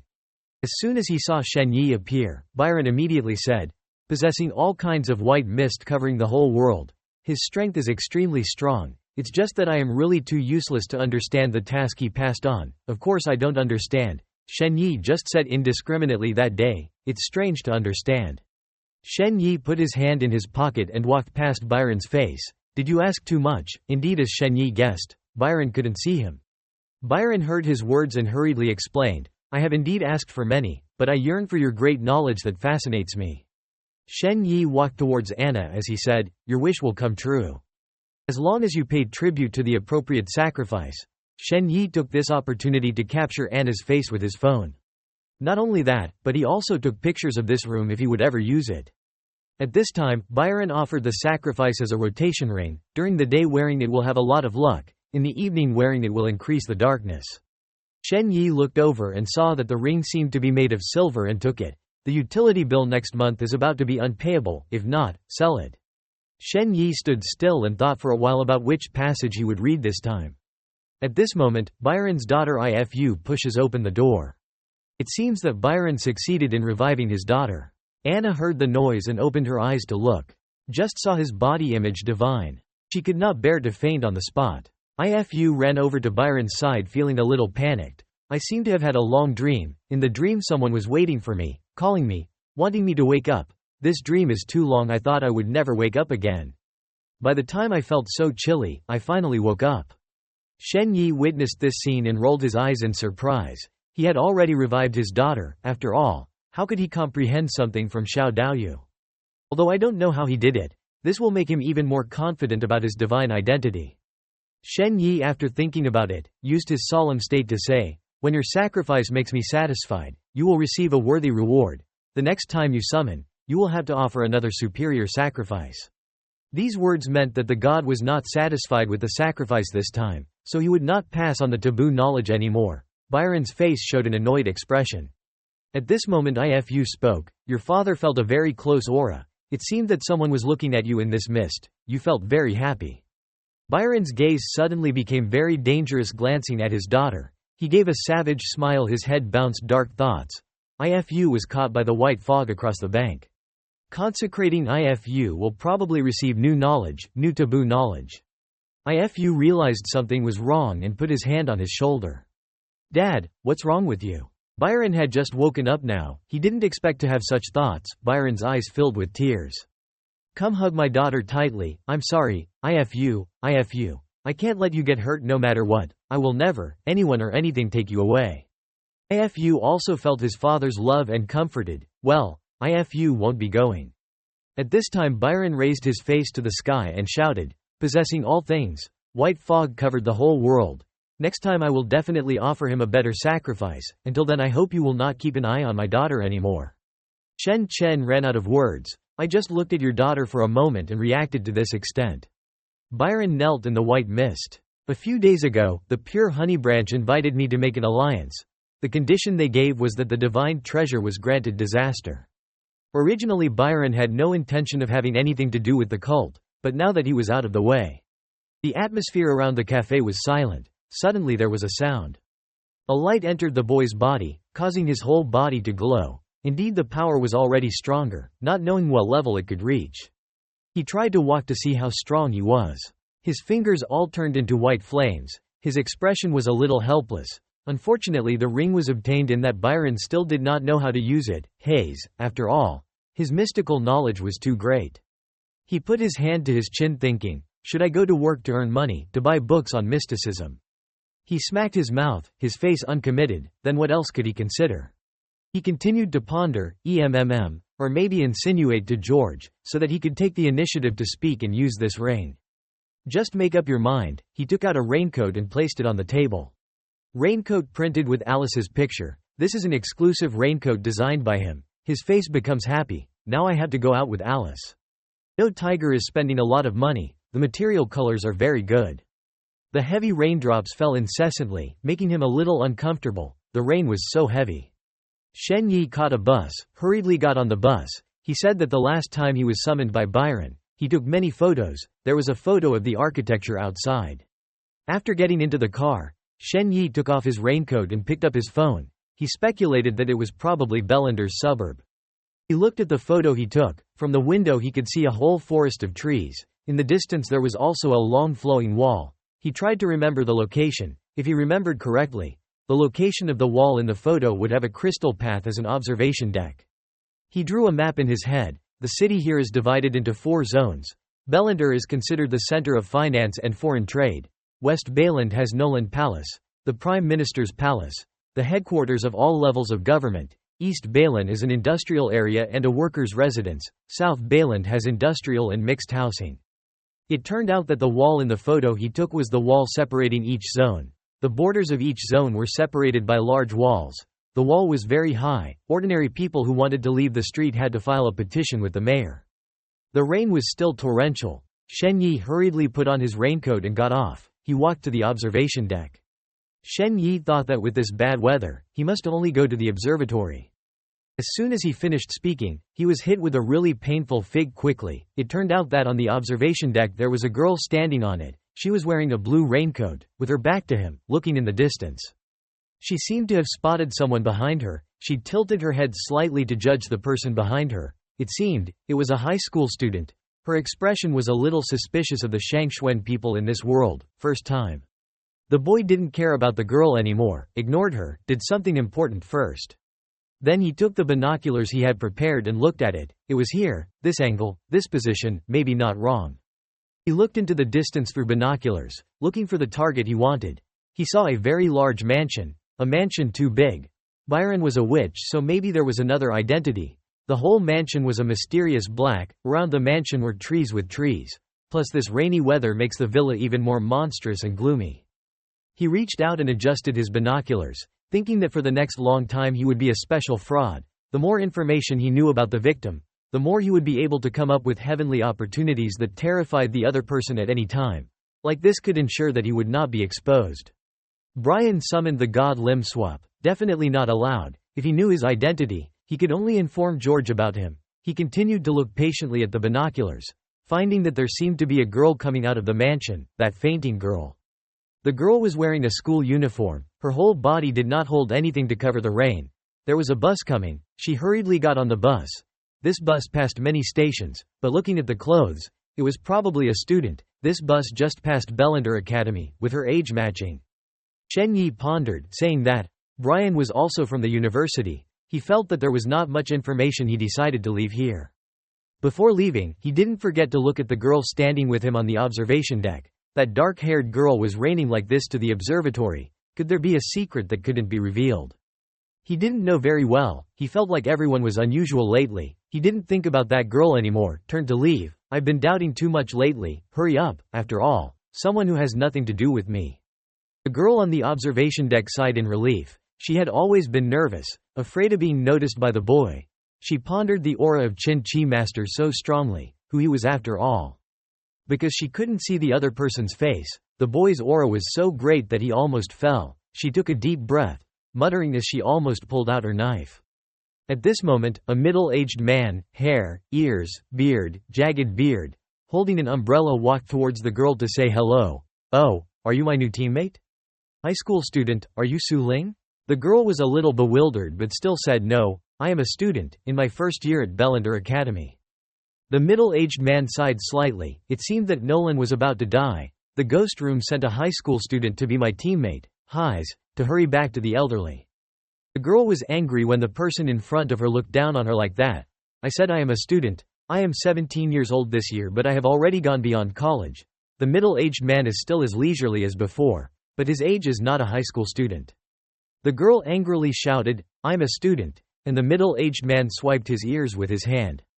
The girl went on to say that she was also a B-level investigator. Before becoming an investigator, she also had 10 years of combat experience. "Just recently joined the magic department. Don't look down on me as a newbie." The man reluctantly laughed and said, "Well, I know, it doesn't matter. Students, students, students." The man returned to the main topic. "Whether it was a student or a student, there was something important I had to tell you first. This city was in danger.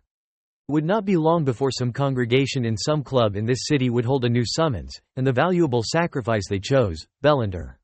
She turned her face away, looking into the distance, talking in detail along the way. The middle-aged man was a little taken aback, curiously asking where she wanted to go. The girl put on an innocent face. "I am hungry. Invite me to eat." The man feels ridiculous, based on. She held out her 5 tiny fingers.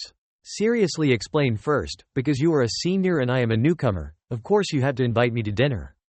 She put down the second finger. "Secondly, his age and rank were all higher than mine, salary, benefits, year-end bonuses." The man reluctantly agreed. "Okay, I invite, come to my cafe or come over, take you to see someone by the way." The girl didn't care much about what the man said, it was okay to eat well.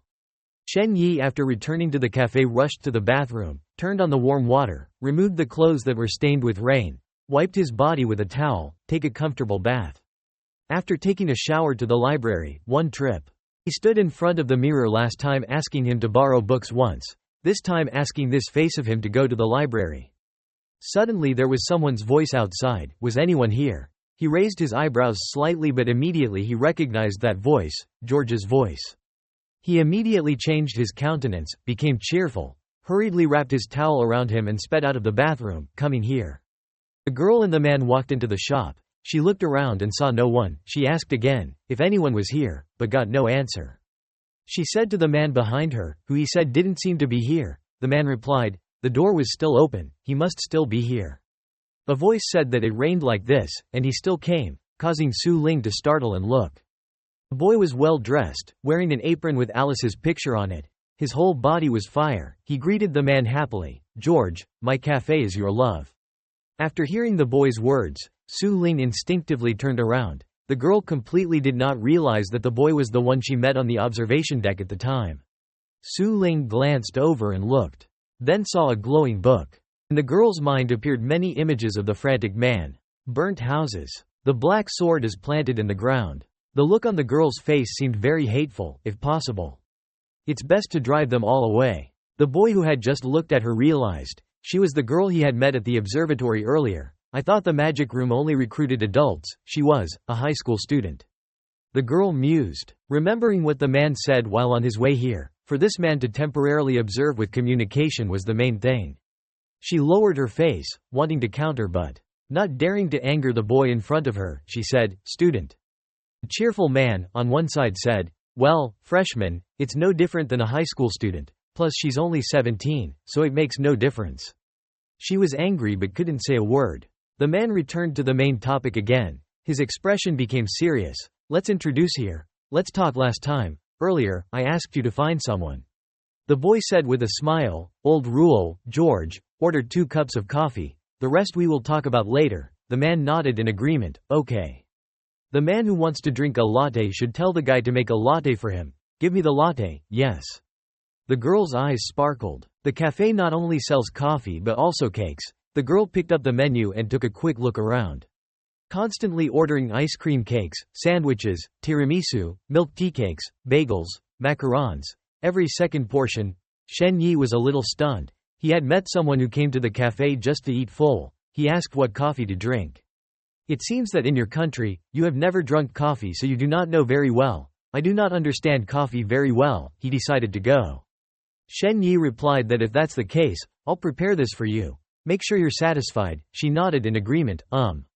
Shen Yi nodded with a smile, turned around and left, went to the reception to prepare food and coffee. He secretly rejoiced. The genius had arrived. The man asked suspiciously, ordering so much without fear of waste. The girl explained. If she didn't finish eating, she wrapped it up. The man continued to speak, ordering a lot of food at the cafe like this. Not only eating well, but also spending a lot of money. The girl smiled politely. After all, he invited. The man was helpless, speechless. She went on to say that he is a level investigator. His salary is 99% of the salary of ordinary people. He is provided with private housing, free of charge for all education, medical and travel expenses for relatives. When on duty, can he still have operating expenses? Can today's spending be reported as the cost of duty? We came anyway to find that person. The man nodded. Yes, the investigator's treatment is very good. So that the A-level investigator can successfully retire is not much. The man sighed a breath. But she was also a B-level investigator. Why was it like starving to death? The girl let out a sigh. Because I had a lot of expenses. After a while, the boy brought coffee and food, and the girl immediately picked up the cake and ate it. The man looked at the boy and asked, regarding the previous commission, not knowing if he had any clues, as he knew Bellander's current situation was bad. The boy asked again, "Oh, I don't know how much you know." The man replied bitterly, "We only know that some congregation wants to sacrifice Bellander. If it happens, who knows what the god Lim will do? Even if the god Lim has no malice, how should ordinary people do it, to be able to endure his existence?" The man's face gradually became indifferent, and about the worst consequences. The boy listened quietly. If he summoned himself, how could that congregation offer to the whole city? If the place where the sacrifice took place was extremely large, his identity would be revealed to the whole world. Shen Yi suddenly fell silent. Then, starting to sink into thought, Aina said he wanted to hold a new sacrifice, but the congregational chaos was clearly not large enough. He remembered what Aina said. Aina said they were pursued by an organization called the Pure Secret Language. Could it be them? The boy thought for a moment and then opened his mouth to ask the two of them if they knew about the secret linguistic spirit. The man was a little taken aback. Obviously he hadn't mentioned anything about the secret language, but this guy in front of him knew everything. He nodded, said in a low voice, "It is very likely. They have attacked the investigator of the magic room before. We have suffered very heavy losses, but we have not yet determined what their purpose is. If not the sacrifice of the whole city, even though we weren't committed, we could only put dealing with them aside." The man looked at Shen Yi for a long time. Then from the pocket of his black jacket took out a carefully packed paper package, and placed it on the table. "Because last time the guy helped you, you wanted to pay it back. The last time you said I owed it, but I think this can be done." Shen Yi didn't know what he gave him, but he knew that once he took it, he would have to meet the other party's request. "Wouldn't I have to help you find Aina? No matter how you wouldn't sell out Aina." The man saw that the boy was a little hesitant and spoke up. He just took it first. Was it not convenient for him to help, so he refused? The boy nodded. "Although it didn't help, I can assure you that the girl in this picture is not a bad person. I know that the congregational mess and the pure honey language have conflicts. The conflict is terrible. This intelligence is free for you." The man stood up. "I see, thank you for the intelligence you provided." Then turned around and walked towards Su Ling. Let's go. At this time, both of her hands held 2 ice cream sticks, one bite on one side and then one bite on the other, while eating and saying, "Pack for me. I haven't finished eating yet." Shen Yi had a reluctant expression. Our cafe didn't have a box. The space suddenly fell silent. Su Ling mused for a while, then tried to eat again. The man went from surprised to helpless. She thought Su Ling would leave, but no, she still wanted to eat all that food. Outside the rain showed no signs of stopping. A moment later, the boy put on a raincoat and left the cafe. The boy stopped in front of a building, passing by presumably to the library. The guy is trying to go into the library. The downtown library has up to 750,000 books. Although there is no student id, it can turn into haze coming in from the toilet. Any loophole can be penetrated, let alone this little burglar door. This was the first time the guy had used superpowers to go against the rules. The boy's expression changed slightly, and immediately calmed down naturally and came out from the women's restroom. Luckily without meeting anyone, using other people's face as well. The library is very quiet, displaying all kinds of different books. Shen Yi slowly walked to each bookshelf to search. After a long time he finally found the book he wanted to find. Looking for documents about the Yukin Chaos Congregation first. Flip the book over. Then he read according to what was written in it, the chaotic congregation, which had successfully summoned the Great Master. He had inflicted an endless calamity, causing the whole ocean to boil, piercing through the clouds, the soil eroding. Shen Yi was now so helpless that he could not act at all. At that time, the reputation of the chaos of the congregation grew clean, even blatantly invaded a kingdom. The army killed the monarch, took possession of the property and concubines of the nobles, which can be considered the second greatest danger on the mainland. But their glory days were only for a while, and they were attacked by the congregational order, now only anonymously. The boy put the book back in its former place. It turned out to be such a glorious ancestor, but now just a declining congregation. He continued his search. Shen Yi took out a book. He opened it to see inside. The language was silent. The author Yaravilad, the book 100 years ago. The author must be gone. Many congregations survive on the reward of the gods, but in the end, the illusory reward that the church cannot divide cannot attract many people anymore. Only the problem solved after death can make people not hesitate to join. Many people think that the pure tantric Kai Lingu is more terrifying than ordinary people. Their sacrificial method is different from other congregations. His great symbolism is the East, God exterior. But the East is the standard of stillness, end, disappear. At this time, a person came from behind, but the boy did not seem to notice. The boy still muttered, when the sacrifice began. The pure honey Kai language would kill the sacrifice prepared in advance, giving them peace of mind and peace, so that the earth people were terrified. But what is the matter with the souls who give themselves? The boy read this, his face darkened, if they sacrificed the whole city. The boy was thinking when suddenly a voice came from his ear, breaking his train of thought. Arthur, didn't you ask for sick leave? Shen Yi called out to Arthur again. At this point Arthur felt like something hit him. He was a little stunned. It turned out that the person that Shen Yi turned into was a student named Arthur. He was a little suspicious. It seemed that the person he turned into was Arthur, met an acquaintance. Apparently bumping into an acquaintance, he smiled and turned in the direction of the sound, when he saw one man. Shen Yi muttered that it was true. The acquaintance was real. After being called names in the library, Shen Yi turned around and bumped into Arthur's teacher Byron. Byron, this scholarly temperament looked unfamiliar, Shen Yi thought.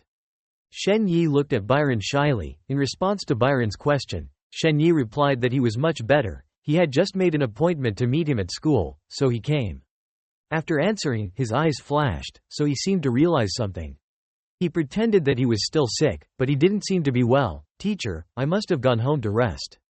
Byron replied with his eyes closed as if he was mocking Shen Yi, who was suffering from a fever. It was best not to go out in the rain, especially in stormy weather. Shen Yi was holding in his hand a book called The Language of Silence. Byron looked down at the book and asked Shen Yi, "Are you also interested in mysticism?" Shen Yi smiled wryly and replied, "I find the book on mysticism very interesting. Obviously I know it is fake, but I want to continue it. It's like reading a story." Byron asked suspiciously, "I didn't even study at all when I was studying." Shen Yi held the book and put it back on the bookshelf. Then Shen Yi rushed past Byron making a thud with a goodbye. "I'm not well, so I left first." Before he could let Shen Yi run away, Byron replied, "Let me go with him," which made Shen Yi's face darken but still had to reply yes. They both went to the library lobby, where Byron told Shen Yi to wait here for a while, so that Byron could put away his things. Shen Yi replied yes. While standing alone, Shen Yi thought, not expecting to see him here. Shen Yi had something to wonder about Byron. Byron was most likely the mathematics professor of this university, or just an ordinary teacher. And the assistant last time I met may also be a student here. Bellender Academy is the top one school in the world. As a professor, lecturer of a school like this, he has relationships with people of high status in society is very normal. Shen Yi glanced at Byron who had just left. Looking at him was not like that. The practitioner probably didn't know his other identity. Byron turned around with the umbrella in his hand and said to Shen Yi, "Let me wait, let's go." Outside it was raining heavily. The rain kept getting bigger and bigger. The sight of two people, one holding an umbrella, the other wearing a raincoat walking together in the rain. Shen Yi thought to himself, "Is this weather wearing so much?" Shen Yi looked at Byron's shirt. Shen Yi thought about it again. The abnormal state of the superhuman is mostly due to the sequelae of invisible cultivation and the use of relics. Because of a certain rule, there is a cost, so he is afraid of the cold. Shen Yi narrowed his face and looked at Byron. Shen Yi asked Byron if he had studied a lot of books on mysticism earlier. The last one was called The Language of Silence, including writing, "There is no nourishment in the clouds and the mist." Byron replied heartlessly, Shen Yi looked at Byron with an unsympathetic expression. Suddenly the two stood back, when their distance had been apart was unknown. Byron said earlier when I got back to my room, I checked, Arthur was still home. Byron pulled out a piece of paper from his pocket. Byron threw out the paper glowed and flew away. Byron went on to say that I used invisible jutsu, but unfortunately, it was only for ordinary people who had no power and were used it. There seemed to be a note on the paper. Byron added, I've kicked the people around me away. No one will bother us for the time being. The paper was fading, and Byron went on to answer me 2 questions. Byron asked Shen Yi with a terrifying expression, Who are you? What did you come here to do? Shen Yi was worried about how to respond, and Byron said he could answer immediately. Then Byron snapped a cup. The two stood looking at each other in the rain. Byron went on to say, Choosing to be a body to talk to, raindrops fly back. The raindrops gathered in one spot forming a whirlpool above Byron's head. Shen Yi looked up with a fearful expression. The whirlpool grew so big that it covered the library. Byron asked if he had thought it through. On Byron's hand appeared a red mark with a strange shape. Suddenly Byron realized something, this aura. Byron looked at the mist in front of him and exclaimed, White mist across the bank. Byron said with a frown, when summoning the god limb transmutation, he could feel 100 parts of chi. When he killed the god clan, he could feel 10 parts. The chi of the person in front of him was in the middle. The whirlpool on top of the library disappeared. Byron hurriedly explained, I've temporarily joined the pure secret language. I thought you were an investigator of the Magic Bureau. So I was going to probe a bit. I really didn't have any ill will towards you. The white mist also gradually dissipated. Shen Yi wondered. Just now he was referring to the chi of the outer limb god world. Could it be because he used the star transformation? The white mist gradually dissipated, Shen Yi thought. It turned out to be so. I finally understood. After every time I used the related powers they felt the aura of the god limb world. George, Aina probably too, said so. Shen Yi remembered that in the morning, about the girl who stood with him on the observation deck, and thought, in the morning, when he was on the observation deck, Su Ling might have been terrified. Shen Yi turned to ask Byron, I am your messenger, wanting to know why you joined the pure secret language. Byron replied because they promised me disaster-level relics. After obtaining them I will give them to you. Byron added, even if he didn't give me any knowledge, he just asked him not to keep an eye on my daughter. Shen Yi replied, I see, you have a new divine example. Byron, you have to write the information related to the pure secret language in the language of silence. Byron wondered, why, I wanted them to. Shen Yi looked at Byron with serious eyes. Byron bowed his head in acceptance, yes I know. And so Shen Yi left, leaving Byron alone in the rain after the recent incidents. After Shen Yi left, Byron thought to himself, sorry dude, maybe I should be a traitor. Byron frowned, although my self-respect would not allow me to betray myself, but now I.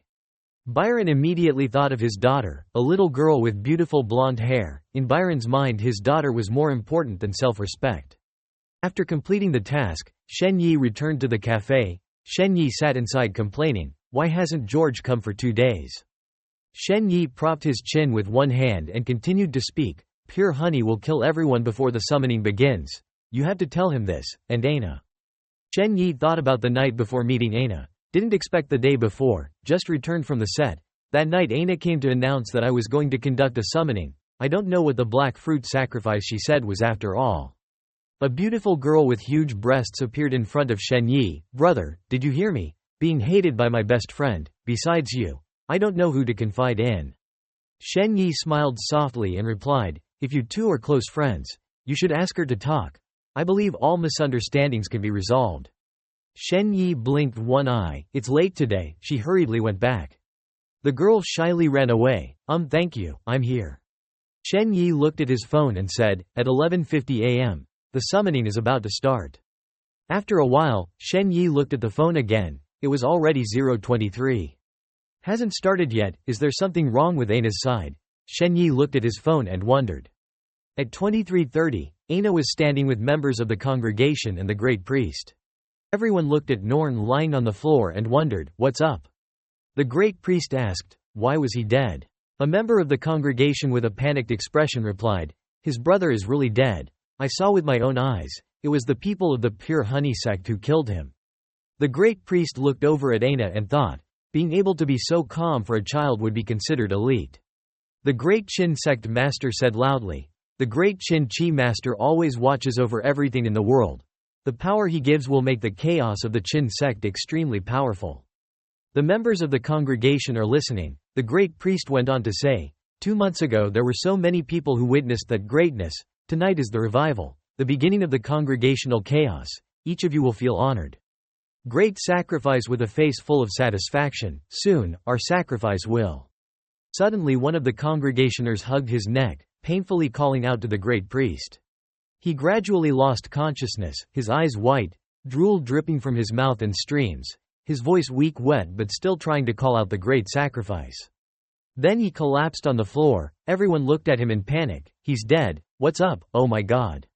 The great priest shouted loudly to reassure everyone, not to be afraid. Tonight's sacrifice will still take place normally. The pure secret linguistic without the protection of the gods will perish quickly. Suddenly an arm opened the door. Behind the door was a member of the congregation who was running back in panic to tell the news that it was still raining heavily outside. The great priest and guard outside were already dead. There were several dead, some were missing, only half of them could be contacted. He spoke again, but we still couldn't find the enemy. Everyone in the congregation who heard it was stunned, wide-eyed with worried expressions. The great priest frowned and thought, and could only move immediately. A man in black said loudly, "Get me out of here quickly." The great priest glanced at the black-robed men. Then the great priest ordered the members of the congregation, "You guys, to escort them out of here, to the north bank of the Taiyu River, to ensure their safety." He turned to Aina and took her hand, "And you have to come with me. You have a lot to learn. Tonight is your first lesson." Aina wondered, "Where are we going?" The great priest replied, looking for the angel. Everyone looked towards the door of the congregation, where a member of the congregation was still standing. Suddenly the person disappeared. There were only rains outside the door. Aina thought, it was clearly raining. Why was it so quiet? Aina turned to face back, something coming. The walls in front of her shattered to make a thud, the floor shattered, and members of the congregation slowly collapsed in Aina's presence. Aina clutched her chest, feeling a sharp pain inside. Her paws hovered as if falling into another dimension. Aina suddenly woke up, her eyes widened as if realizing something. But she was still in a dark space, she thought, Master Qin. It was still that dark space, Aina thought. Maybe Aina had to go find the angel. Aina opened her eyes and woke up with a dirty expression. She wasn't dead. Aina woke up in a mess after what had just happened. The earth and stones pressed against Aina, probably because her body had made her stronger. Her body hurt, her bones were broken. Aina felt for herself. Aina tried to move her hand to get out. Aina winced in pain, she had to leave. The rocky soil around Aina moves. Aina managed to get out and sat down on the floor. There was a hand still clutching Aina's. Aina jerked back. The great priest's hand was there, Aina said. Aina stepped outside in the heavy rain. She had to leave the place. Aina held her arm and ran in the rain. Aina felt the seal behind her back getting hot. Aina decided to follow her instructions. Aina with a certain thought can find the angel. Inside the cries for help come out. "Ah, don't, help me, big master." Aina ignores and keeps running. At the same time, Shen Yi was still in the cafe wondering, could it be because of the magic bureau? If so, I don't know how they handled it. Shen Yi continued, knocking on the door earlier, thinking that Aina was coming, not expecting to be a wild cat.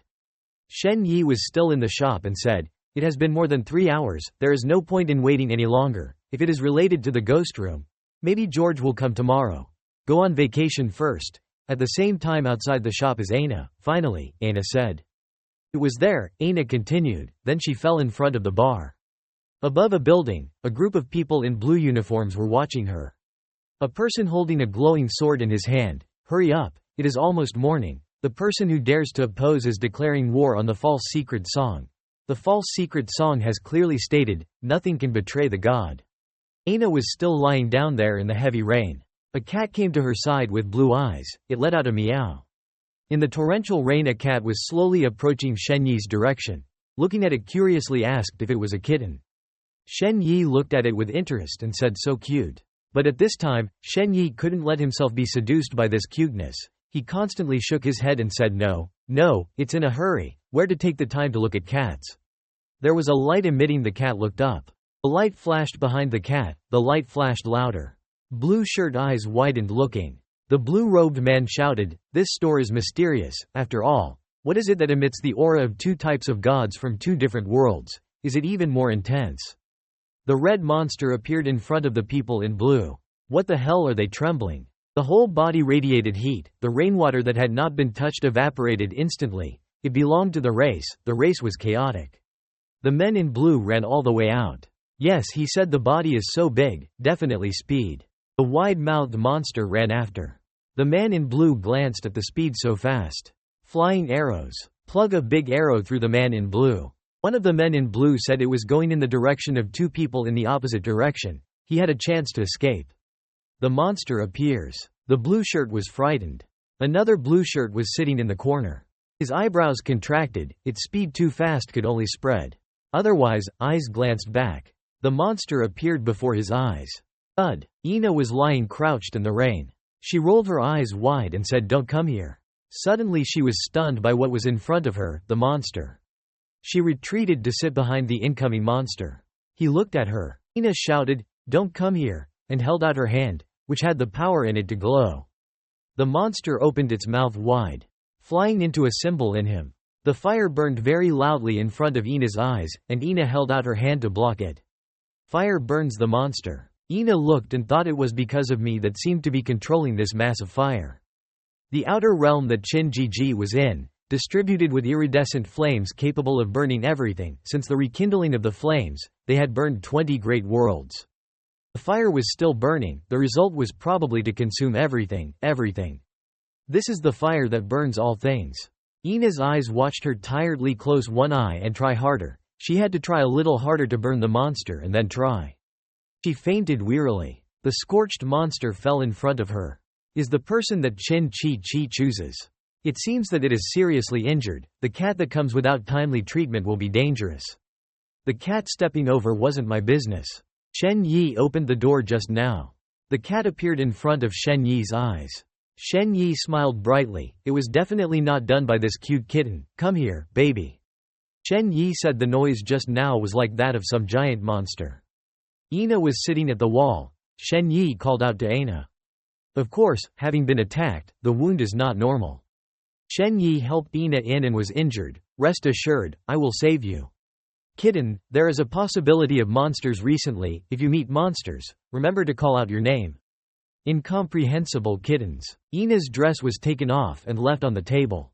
Shen Yi reassured himself because saving people. It is saving people. I am saving people. I am saving people. I am saving people. Shen Yi was surprised. The wound has healed. Almost 11 hours. Ina woke up last night to faint in front of the cafe. The image of Ina wearing nothing hugging Shen Yi crying, just crying, I can still bear it. Ina pulled down her sleeve and the wound on her body had healed, no doubt healed by the great envoy. She looked around the room smiling. It turned out that he was here to save humanity. She went outside and saw Shen Yi sitting. Ina said, "Thank you, sir." Shen Yi turned around with a pale face, dark eyes from insomnia. "You are awake, come and have breakfast." Ina was mildly shocked. Was he still alive? Shen Yi turned around and looked at it. "For just one night, it's okay." It turns out that the great envoy also needs sleep. I am a little ignorant of the great man. I don't know what kind of person he is. Shen Yi's mind was spinning and eating. He thought back to last night watching late and couldn't sleep because he was worried about monsters, more tired than usual playing games all night. Early in the morning, he rushed to the library to follow the clues left by Byron, confirming the information. Going to the bureau again and sending a secret signal. The Ghost Room Bureau is masquerading as an ordinary agency. It seems that the staff in the bureau are not sure to know the real work of this place. Luckily, after I mentioned George's name, people didn't think I was some drunkard. I went home to cook breakfast for Ina as if my blood pressure had dropped all the time, waiting for food to finish and go on vacation. Ina was eating when Shen Yi told Ina to eat while she was eating. She told me what happened last morning.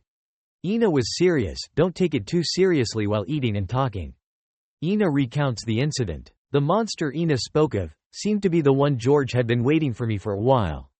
Is it okay? Why is your face so white? It's okay. Shen Yi was like he had been struck by lightning and was nowhere to be seen. The great nuncio, I want to talk to you about what happened in the lecture hall. There are so many things happening this time. I always think about what I and the Grand Priest have said. The congregation has more complicated things than I thought, but I always thought that just trying can change. The existence of the congregation is mandatory, otherwise the orphanage cannot continue. However, many great people are involved with the congregation. The matter is really complicated, but I absolutely will not sacrifice humanity or force anyone. I still do not understand, just think a little. I will see that many things are not easy. Only strength and summoning can help us achieve the goal. If I have more time I will definitely clarify this. Shen Yi laughed. It seemed that she had already gone through a lot. He thought Ina was just a kid who hadn't studied properly, but her thoughts were more accurate than he thought.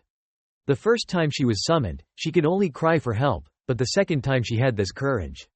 Now, she has begun to think more seriously and thinks differently from everyone else. Shen Yi was excited. Was she a witch in the flesh and blood? Kittens walk over. Ina loves the cute kitten so much. What's his name? Shen Yi thought that he could be lost. Happy kittens. Hug him, it's good, I've gone before. Well, go away. Ina raised her hand and tried to rub the cat's head.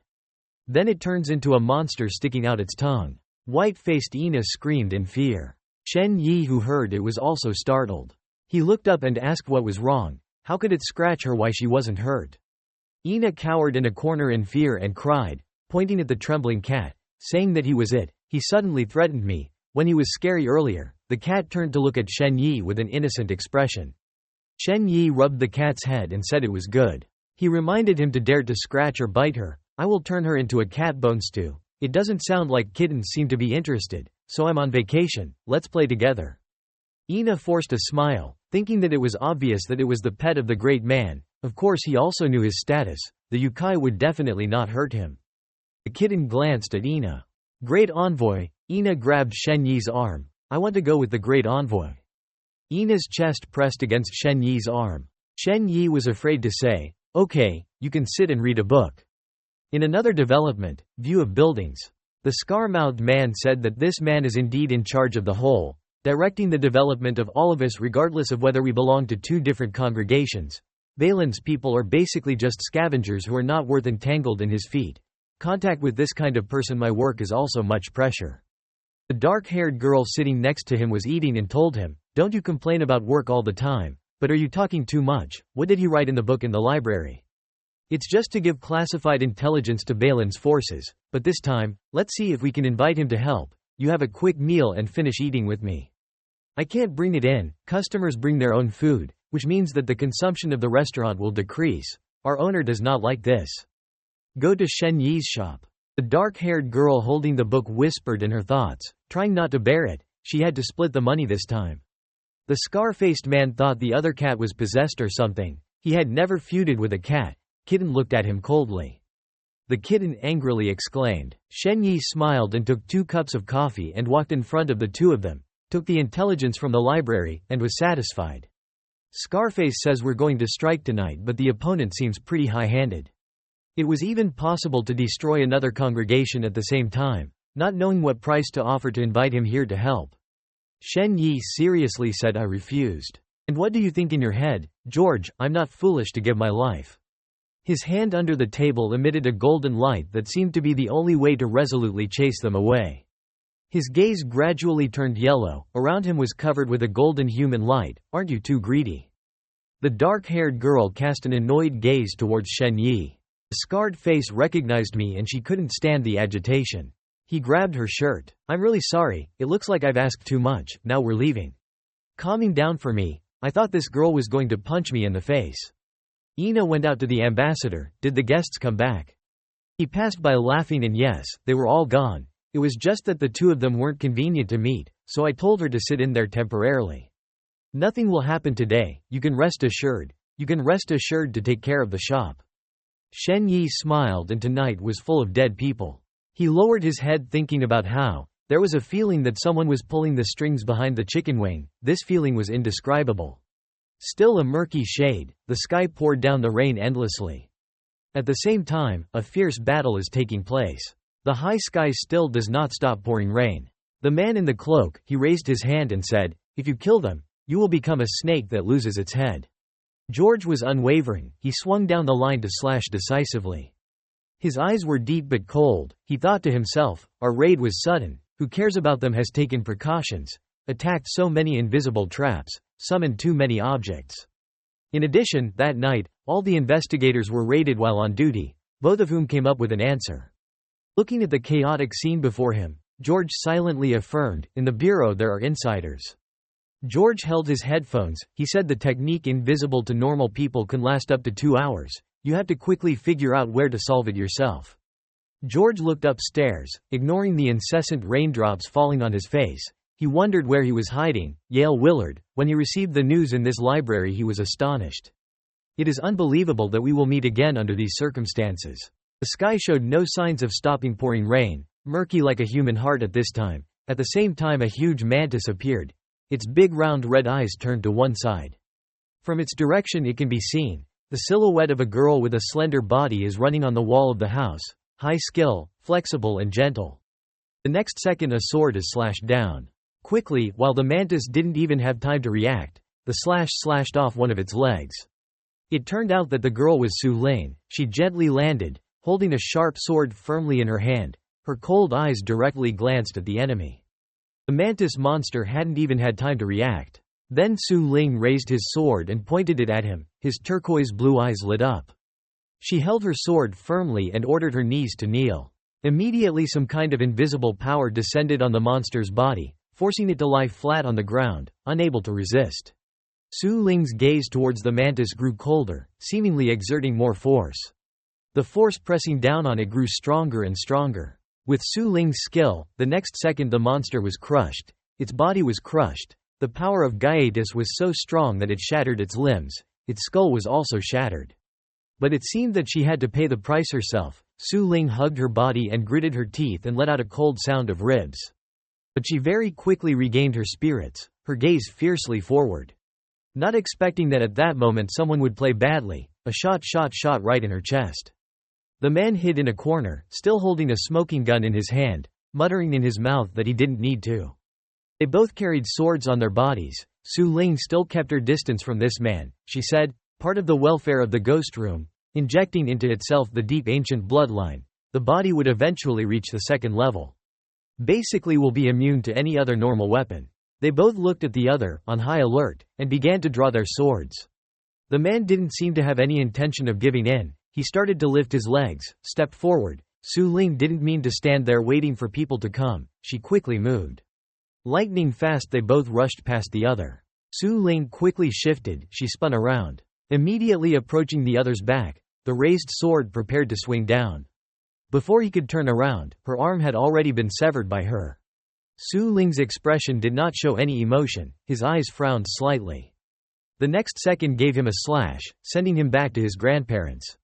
Now a corpse, not knowing what trick he had played before, something horrible was slowly spewed out in his mouth. Unexpectedly, a hideous giant monster would tear his body apart and appear. No eyes and no nose or fat. This look of it can really make people obsessed. This monster compared to Su Ling was many times bigger than her, but she still stood there calmly, unmoved. Su Ling pointed his sword forward. Again using his powers, coldly ordered to kneel. The force began to press down the monster holding it tightly, but in order to be able to handle it like the mantis just now, Su Ling himself felt that this force was not enough. She exerted more force, she herself was betrayed to the earth blood, she shouted and knelt down. Instantly, an even more powerful Tao force just now pressed tightly on the monster. It wasn't long before it was crushed, and the ground was also dented around the crumbs. Indeed, the force that Su Ling used was not small.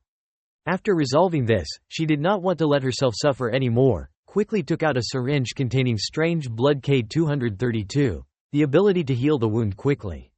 Su Ling injected herself with a shot. At this time, George and the others in the guild were also finished. They went to Su Ling's place together. She just said lightly, finished solving it and then went on.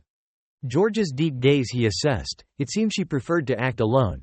I had discovered this in the first place, obviously collaborating, but as soon as she entered the battle she had disappeared. But Su Ling didn't want many words. She turned her back to speak directly. She was not free to chatter. Hurry up and find Jishin. This personality girl made George really want to be depressed in his mouth and replied softly, and then Chief Su Ling, in his mind, secretly thought that the new person must die. He raised his hand dejectedly and said, "Unfortunately the only S-level investigator of Nolan, Emery, is gone on a business trip. If it is a monster, it will be simpler." George secretly calculated in his stomach, "Yale Willard, that father is really immortal. Now just find a chance. Use 2 knife blows. Fuck in time to yawn." At this time, moving the scene to a compound. The man with the platinum hair, there was something floating in his hand. The whole Bayland had now become a special zone, which in this special area wanted to connect with the gods so easily. He sat independently in a chair, surrounded by countless black-robed devotees, obediently kneeling there waiting. They always prayed to the language Kai name because they multiplied the Kai. The language Kai because they multiplied the Kai chain. He began to get out of his chair. Every step there was light under his feet. Then there was a sound of prayer, and Ning Jing Chen led the true regal person to praise the false level of human security, that is, the eternal limb of false security. "I will dedicate myself to the eternal cross, so that from the depths of my heart I pay homage to you." The mysterious man carried the item in his hand, gradually moving upward. Just like that, his body was so wonderful that it could penetrate through the ceiling. "Please give me eternal peace. Give to the world that is in revolt." He stood aloft. Before his eyes in the sky appeared a ring of light. At the beginning of this ritual, the men on George's side suddenly appeared painless, collapsing on the ground clutching their heads. Seeing that the light was getting stronger and stronger in the sky, George spoke up and started himself. If he wanted to feel the aura and action, only the 2 of us could do it. Inside are all star clans. In the sky that ring of light spread wider and wider. In it can be dimly seen that something appears, although only a shadow but extremely strange. At the same time in Shen Yi's cafe, everything was still very peaceful. The young man was even so depressed that he was dozing off with his mouth open. Only the little cat could sense from afar, someone was summoning the divine realm. But by the time Qi Luo turned around, Shen Yi had already disappeared. Unable to keep his composure, he jumped up on the erect cat's fur. Ina stepped out and asked, "Your great envoy?" She only saw the other cat ruffling. A moment later in the cafe came a mournful scream. At the same time, moving the scene to the sacrificial ritual, there was still a murky patch in the sky, but that ring of light had never ceased. The silver-haired son slowly observed everything, his deep eyes unclear what he was thinking. George finally got ready. He exclaimed, "Qualified to use the 3rd sword."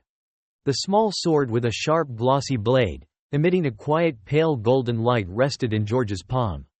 Without hesitation, George immediately used his sword to launch it away. The silver-haired youth didn't have time to react. The short sword rushed in front of him. That little light approached the other young man's chest. The next second, without hesitation, pierced straight through his chest. A few drops of ketchup shot out. The other young man ate a knife and then spat out a mouthful of blood. George began to calculate that this kind of attack would not be able to kill him. The position is too far. The second sword is lethal, but it is easy to dodge because of the defense. Su Ling was so agitated that he was about to draw his sword himself.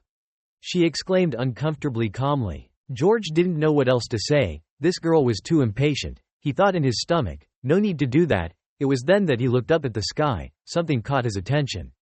In the sky there appeared a figure standing in the middle of it. As a well-dressed son, wearing a white mask, frankly it was Shen Yi dressed up. He thought that this skull-masked modern body, identical to the description in the quiet language, he performed at all. But his body was falling in the air. Shen Yi stiffened his face, wondering why he had fallen. In his heart there was a great faith, reassuring himself not to worry, falling down definitely not to die. Sure enough, the next second at his feet appeared a magic circle, which served as a fulcrum for him. Shen Yi said to himself, "It's okay." Then there was a voice that kept ringing in his ears. Ningjing destination led the true regalia. The true regal praised the false, granted the false human body, the eternal Kai and false anger. I vowed to dedicate myself to the eternal cross, give a heart full of peace. Looking at the silver-haired young man who was kneeling, Shen Yi himself commented on the spirit of fellowship, in accordance with the quiet language. As the book says, each god will give believers different things. For example, the false song of silence will bring static objects, or make the believers more peaceful. The peace that believers pursue is not death, but the false song silence gives. Shen Yi said in a cold voice. To his plea he refused. The other guy's eyes widened as if he didn't believe his ears, but there was disappointment on his face. Shen Yi refused without fear. He thought to himself in his heart, he had the ability to neutralize, and before the end of the summoning, he was still able to defend himself. After the previous release of Qi, even George did not dare to do anything to him. He was still in the process of summoning. The Qi last time could not be compared. Of course no one could touch him. Shen Yi happily raised his fist. He was fierce in his heart, finally rejecting the true nature of those cults. Whether you are Ana's fear or the danger of the city, I will not allow you to do so. The other young man was still dumbfounded by the rejection. Shen Yi continued to speak, I will not give you peace of mind. Hearing this, he pressed his lips, and his extremely unsightly face revealed terrifying veins. The next second Shen Yi had to endure his questioning screams. Why? He was so frantic, on his face visibly disfigured in despair, his mouth still muttering the words why. The circle of magic beneath him gradually dissipated. Then, since there was no support for the young man, fell downwards, his body aimless in the air. Shen Yi also said without a hint of regret, falling is not a good person after all. Silently Yi teased the little round in his hand and said, it didn't take long to wait a bit. Motionless indeed. Beneath the other house came a commotion. Then Shen Yi kept hearing shouts of resentment. Don't reject me. Don't reject me. Shen Ming begs you not to reject me. Let me be in peace. Shen Yi looked down and wondered if they were all apostles inside. It's time to say goodbye. The round little thing glittered in the air. It emits a gentle but glossy glow. There was no shadow in the sky at this time, which was strangely quiet, and some voiced that the gods were gone. Su Ling and George were still standing there watching what happened, in contrast to their fallen comrades who had fallen on their feet. George bowed his head slightly and thought, the language was quiet. It was likely that you had miscalculated, completely lost. You guys who longed to please the gods, wanted eternal peace. Unfortunately, from the beginning mankind is only imposing on the world with its own way of thinking. George opened his eyes and said he could hear it. The finger holding his earpiece announced, the god of foreign affairs with him went and took the man. Just waiting to hear this, Su Ling immediately flew forward, also excited. George was so excited, and wanted to drown this girl. He looked again at the disciples who were struggling behind him. These dicks went to take people away, and the other butcher was dangerous. Let me catch them. They had just experienced the concussion earlier, still with their limbs broken. After this butcher did not die, he was seriously injured. He was trying to hide. In a small alley, George stepped lightly inside. He succeeded in finding his target. The butcher's face was visibly disfigured, so handsome before now emaciated, as if he was a few years older. Just met George opened his mouth to greet him again. He was helpless to move. He went over and pointed the umbrella at him and asked what was wrong. He wasn't basically Yale Willard. Wasn't the intelligence at that coffee shop wrong? At this time, Shen Yi had just returned to the cafe. He landed gently on his body surrounded by light chips, extremely beautiful. After being summoned, Shen Yi returned to the coffee shop tired of staying up all night again. He sat down, stroking the kitten while exclaiming, now I'm like you. I'm awake all night. The kitten was surprised that Shen Yi had suddenly disappeared before but now appeared here. The kitten thought to himself, how did he suddenly appear? Shen Yi suddenly smiled mysteriously, stroked the cat and said in a deep voice, I've been too busy lately, so I forgot about you, and I'll solve your problem later. The kitten heard this and raised the hair on the back of his neck. Then Shen Yi hugged the kitten in his arms, cuddled lovingly. Hearing this, the kitten immediately panicked because he didn't know what Shen Yi would do to him next. What was his sentence? While the kitten was panicking because he didn't know what Shen Yi was going to do to him, it turned out that Shen Yi was just talking about the kitten's food problem. Because he didn't finish the sentence that was interrupted, he misunderstood the kitten. Just hugged the cat with a satisfied expression. Shen Yi thought, to buy your pet a lot of paid IUIU. While she was still holding her cat, Ana walked up to Shen Yi with a regretful expression and told Shen Yi that she would have to go. She was no longer here. When it was time for me to leave, the person of the congregation came to me and invited me back, saying that I needed to be there now. Then she continued to say slowly, the great priest is still alive from the battle. He said that the congregation needs me very much, the children also need me. Shen Yi hugged the cat in his arms, thinking to herself, I mean there is a bed now. Shen Yi's face grinned with pleasure and said, it's actually okay for you to stay for a few more days, haha. Hearing this, Ana's eyes lit up, and asked excitedly, indeed? Shen Yi sprayed glue, sheepishly thought, don't believe it. Seeing this, Shen Yi hurriedly changed the subject. Remnants. Remnants of chaos, chaos pope, why are they in charge? Aina said, I'm going to talk to you first, that the collective should make changes. Perhaps compared to the individual, it's more important to grasp the mindset of many people. Shen Yi smiled and said, your ideal is very good to return to the congregation. Aina finally expressed her gratitude to Shen Yi. Well, thank you for taking care of and protecting me. At the end he expressed his gratitude and determination. I must propagate the name of the local angel, so that the world may know his talents and virtues. Shen Yi ended the conversation with Aina, then, I slept before. The next day, Shen Yi studied how to use the cross obtained when summoned earlier. Study the craft, all toss, throw, trample. Nor is it known what the effect of that cross was. I don't know what kind of use this is. I guess I need to add secret knowledge, but the knowledge in the library is limited. Shen Yi said as he put the cross in his pants pocket, come on, let's test our new strength. When you finish, the coolness will condense in the palm of your left hand. As soon as he finished his sentence, Shen Yi suddenly thought of some kind of cool ability. Could it be the power that caused the rainwater to solidify? Shen Yi excitedly smashed the table, causing the coffee cup to spill. But he was quick-witted, pointing to the cup of water testing the capacity. Stop. Miraculously, the water in the coffee cup has really stopped, not spilled anymore. Shen Yi was pleasantly surprised, indeed. Before he could rejoice for long, the glass of water returned to its original form and fell to the floor. Shen Yi exclaimed, but the time was a little short. At this time, the cat, the possibility of ecstasy, slowly moved towards Shen Yi. Then dived into him with sharp claws.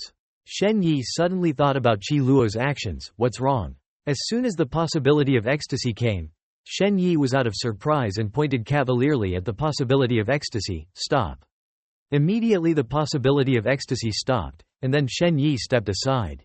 Because time stopped so little, when the time was up, he followed his inertia and struck himself against the glass door. So he could only hold his nose and cry. Shen Yi asked, is it okay? At this moment, bliss once again dived towards Shen Yi. He smiled and continued to point, pause. Ecstasy stubbornly dived into Shen Yi again and again. But the result was only wounds when he repeatedly hit his head against the wall. Shen Yi didn't want to continue like that anymore. So he laughed and slowly caught the possibility he was heading. Then slowed back into the ground, don't crash your head into the wall. Then mercilessly released the cat. Seeing the possibility of being tired of being much wounded, Shen Yi laughed helplessly, don't mess around anymore. I still have to study this new possibility, don't play around. After studying the books on the shelf for a while, Shen Yi moved as the books stopped and landed on him. After a long time of research, the translation realized 6 principles of operation of this new competence. 1. The duration of condensation is 5s. 2.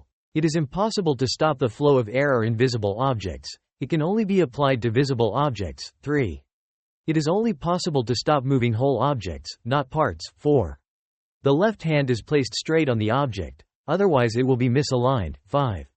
Distance is not a problem, but having obstacles is impossible. 6. Each condensation must undergo air condensation, which cannot be done at the same time. At this time, there are customers in the shop. The owner. Is the owner here? Shen Yi panicked. Stop. A series of nose remodeling operations in just a few seconds, causing the customer to come looking for puzzlement. Again, the owner of the restaurant earlier.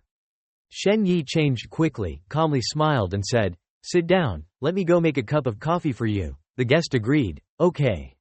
After 1 hour of talking, the visitor hurried away. Thank you, I'm back, goodbye. Shen Yi propped his chin. Considering these principles of condensation, I also understand a little. If the condensation is condensed, but the environment or yourself are expected to change, just a little brainstorming can recognize the abnormality.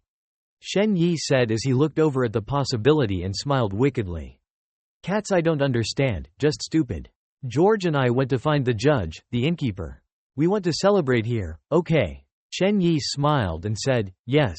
But looking at Su Ling's hand holding a pile of food, he said suspiciously, but not really.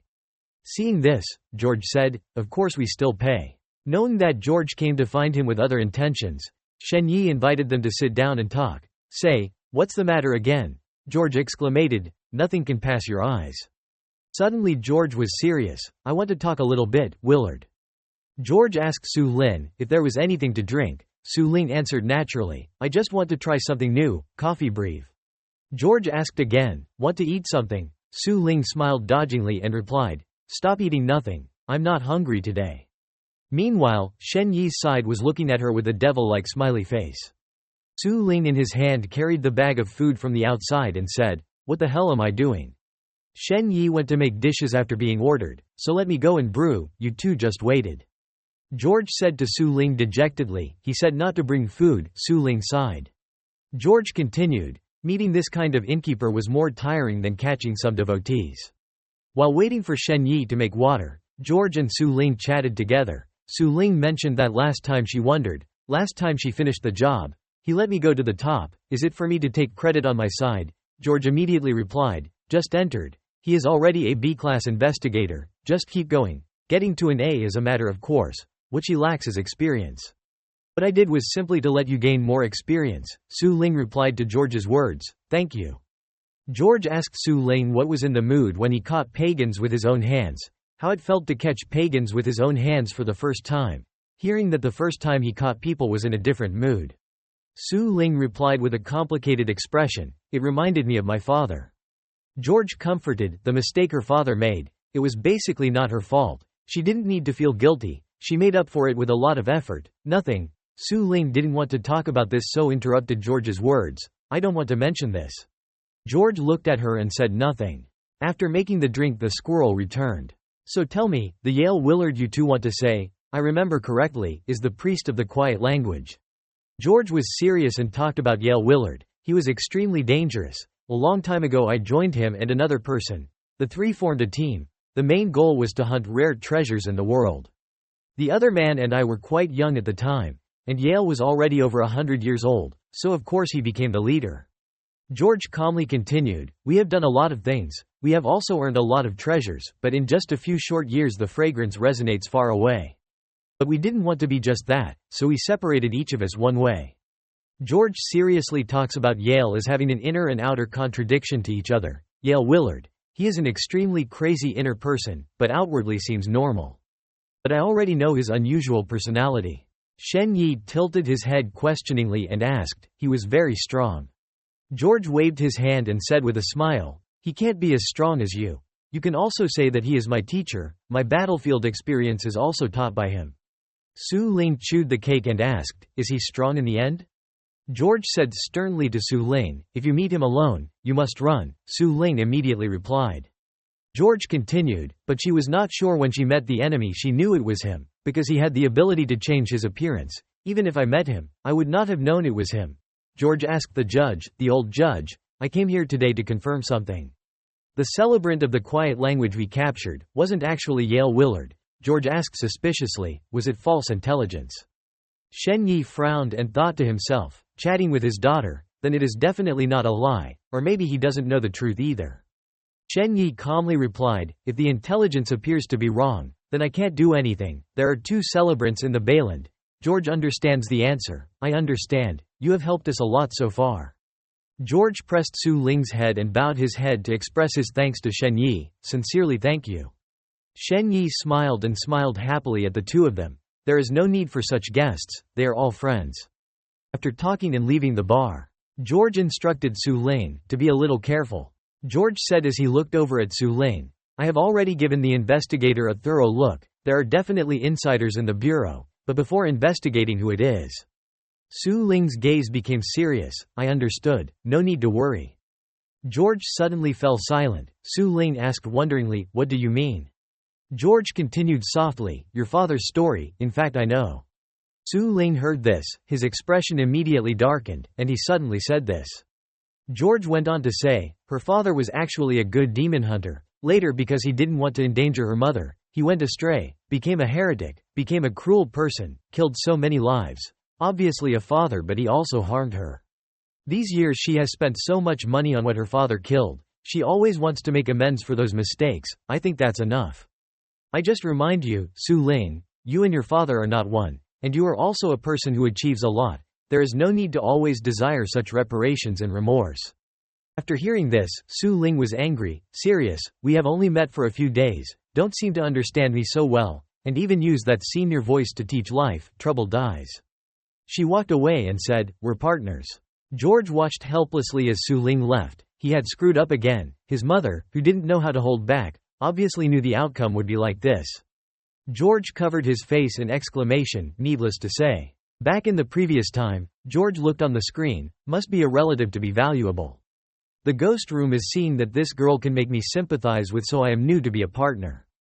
George continued, the second sword can only shorten the lifespan, later find a way to compensate, but each time after each use of the first sword, the user's world will also lose a loved one. At this point George realized, there were many circumstances that made him realize, apparently he also had a child, a wife. But the connection between the two disappeared completely. Apart from the energy coming from another world, even the prophet could not help. George suddenly remembered his friend, not knowing if someone like him had ever encountered such mixed emotions. George continued with a smirk, what if I had friends I could never lose? Suddenly there was a voice on the other end, "Old George, found." George looked ahead and said Yale Willard turned out to be always with us, he was. He said to the person on the walkie-talkie, "I know, you can tell everybody Yale Willard. In front of me right now." On this side Shen Yi and the cat next to him were looking at what was in front of them, so surprised that they froze. Looking at the moving zombie, he said it was definitely not a guest, looking horrified. Hearing the noise, he immediately turned to look in Shen Yi's direction. The cat saw it and wanted to vomit immediately. Something was coming out of the other zombie's mouth and wrapped tightly around it. After going out, he rushed to attack Shen Yi. Just as it was about to catch Shen Yi, then a faint white smoke came out of nowhere. The white smoke made his body bigger, now it was bigger than the other. From that white smoke turned into a human and landed on the table. The person points forward, then shouted loudly to stand still. The zombie suddenly stood still. He said that this spell can only freeze for 5 seconds, as long as there are signs of attack, it will immediately turn into ashes. The person shouted that at this moment, a white smoke appeared again. The zombie glanced at him and asked if he didn't attack. He sat trembling on the other side in fear. That white smoke spoke of even my spirit from the afterlife. He was also scared. You can't mess up, I'm not bullying you. Didn't the operator know there was nothing he could do, so he disconnected.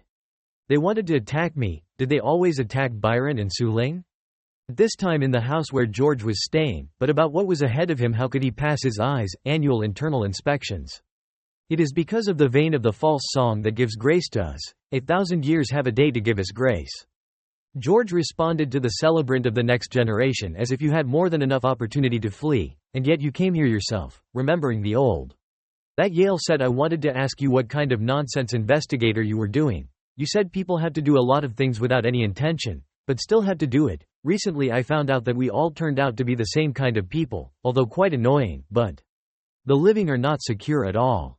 Looking at the weapon in his hand, Yale said that the super treasure, all hitting the target, can attract weapons with a flight trajectory. Or so to speak, your treasure is of no use to me. George replied annoyedly that I didn't care if the weapon had a guest or not, but I was horrified when you said you and I were the same kind of person. After he finished speaking, George rushed to attack the Yale. He turned out a short sword, then made one hard from the top, but Yale dodged it. Looking in his direction, George thought that someone like him, who must have already arranged someone to wait outside, couldn't be inside. As soon as he finished thinking, George immediately jumped out. At this time, there were many dharmas waiting for him at the bottom. George frowned, thinking to himself. He immediately pulled out an umbrella. Then used it to block the attack of the other mages. George moved the parachute elsewhere. Then from behind he took the sword and rushed forward. Stabbed directly into the chest of one of them. And then there are the rest of the names. The leader of the mages ordered the capture of George. He turned to look at them. Then continued to attack. George turned out another short sword. And with one blow he killed the rest. George said wearily that he couldn't waste his strength anymore, he had to hurry. Suddenly someone's voice sounded, "You can't escape," startling George. It turned out that the Yale he walked up to George and continued, "I came specifically to kill you. How can I stop running?" He replied that it is not impossible. Yale looked at him and laughed, and with an itch in his eyes, George glanced at him. The Yale, wanting to provoke him, deliberately shouted at George, "Against me. Probably against my people." Most suspiciously, it was him. I was a natural disaster object. Could save his daughter's life, make him attracted, because he wanted to destroy Bayland. Definitely need the help of a good witch. George looked at him and thought he was screaming so loudly that he wanted to let the bureau hear him. Yale smirked at me that I was going to let him help him after the sacrifice, who would have expected him to turn over. It seemed that he actually didn't care about the girl's destiny. George immediately replied that there was no way, he was his daughter's simp. Yale smirked, or maybe he didn't trust you, that you were just scumbag. Yale took the momentum to rush forward. He attacked George with a weapon. He said to the person in the walkie-talkie, conveyed the word to Su Ling, and told her that she didn't need to take revenge. Telling her to look for opportunities and get out of the haunted room and do other normal jobs like going to college. Yale asked George if he was starting to wonder. Don't you want her to follow in your footsteps? Yale threw a powerful blow that pushed George backwards. He clutched his weapon and said yes, being a class A investigator can't have a good death. Yale smirked hysterically and replied incorrectly. The mages immediately behind them all looked in George's direction, staring at Yale's men. At the same time at Shen Yi's cafe. As he enjoyed his coffee, he said he couldn't sleep forever. What had happened recently was a bit. The girl who was leaving crying said something. It seemed like a very interesting story before, but how could she not remember this? Shen Yi sat down at the table and thought about a water bar by himself, watching the flow of people every day, sitting and chatting with guests. It is an interesting life, neither boring nor too busy. Is this not the life he pursued before? Now my mind is full of images at the summons, myself, and the world seem to have formed a connection, which could not be more connected. Or like this is good for building central relationships, Anna and George. There are also spirits and Byrons, people who always want to be needed, without connections, are bound to face loneliness and emptiness. Seeing Su Ling passing by Shen Yi, he called out to her. Su Ling's expression was full of anguish at this time, and as she walked, she said that he was dead. Hearing what Su Ling had just said, Shen Yi darkened, and his face turned pale. The two people opposite looked at each other. Shen Yi lowered his face and thought that he hadn't been here for so long. Although he always cared about Anna, we weren't friends. The person we really consider a friend, only the annoying big man who frequents this cafe. But the person who spends all day with the four fangs, devoted to the whole city, is dead. Looking at Su Ling, Shen Yi said quietly. She sarcastically replied, as long as I don't break the rules, I'll do anything. Please help me take revenge. After hearing this sentence, Shen Yi rolled his eyes wide. He clasped his hands together and said vengeance. At this time, Shen Yi couldn't help it anymore, so he burst out with his life. Su Ling was frightened and looked at Shen Yi anxiously. His face became extremely cold at this time. His eyes also turned red. Shen Yi asked Su Ling to tell me everything, the intelligence story you know. The sky at this time, the dark clouds had also cleared. At a certain construction site, Shen Yi stretched out his hand and said that the rain had stopped. The sea is moonless, one a euphemism for the many seas which man has placed, for when he leaves land, the light seems to gradually disappear, eventually leaving only a dark color. The best life in the world, and yet it is true that life in the city, at least someone dies, for the safety of life. Back 1 hour ago, Su Ling said to Shen Yi, from the Crystal Road to the Big Wall, go 17 kilometers to the southeast and reach the port of Balen Thames.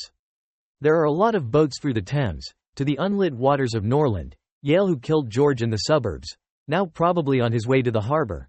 Now maybe the Ghost Bureau has already begun to mobilize, as if I didn't need to act. Yale is also hard to escape. But, I didn't want him to have any hope of escape. Shen Yi immediately told Su Ling that he had no chance to escape. Shen Yi walked in and said that the aura of the foreign god is so strong, Yale can only be here, definitely in the port. The sky was getting darker and darker. Yale turned his face to the sky and said that he had to leave Norland temporarily, hide in another country for a few years. No, at least 20 years. If the Japanese church was pursued intensely, then there was only a way to go to the barren land and live. Yale just walked in and said that son has received the favor of the false still song a few hundred years ago and transformed into a treasure, to be the death of the false still song, to have an immortal life, so we just need to find a way to hibernate. Suddenly Yale seemed to sense something and shouted the aura of the false Jing Mu, in this direction, it was here. George's towering back stood there answering Yale, you have finally arrived. I have been waiting for you for a long time. Yale angrily exclaimed, George, no, who are you? Shen Yi appeared in full form and said, as you guessed, I am the messenger of the false silence. I invited you here to tell you, Yale Willard, you will forever not get what you desire. Yale is angry at you on what dare you say that, what I do. Shen Yi came from nowhere to the back of the Yale to provoke. Not enough. It is not enough, but you are about to reach it. Yale was surprised to see Shen Yi standing behind him when he had been behind him. Yale angrily exclaimed, George, no, who are you? Shen Yi appeared in full form and said exactly as you guessed. I am the messenger of the false Jing Mu, and I have come here to tell you. Yale Willard, you won't get what you crave forever. Yale is angry at you on what dare you say that, what I do. Shen Yi came from nowhere to the back of Yale to provoke. Not enough. It is not enough, but you are about to reach it.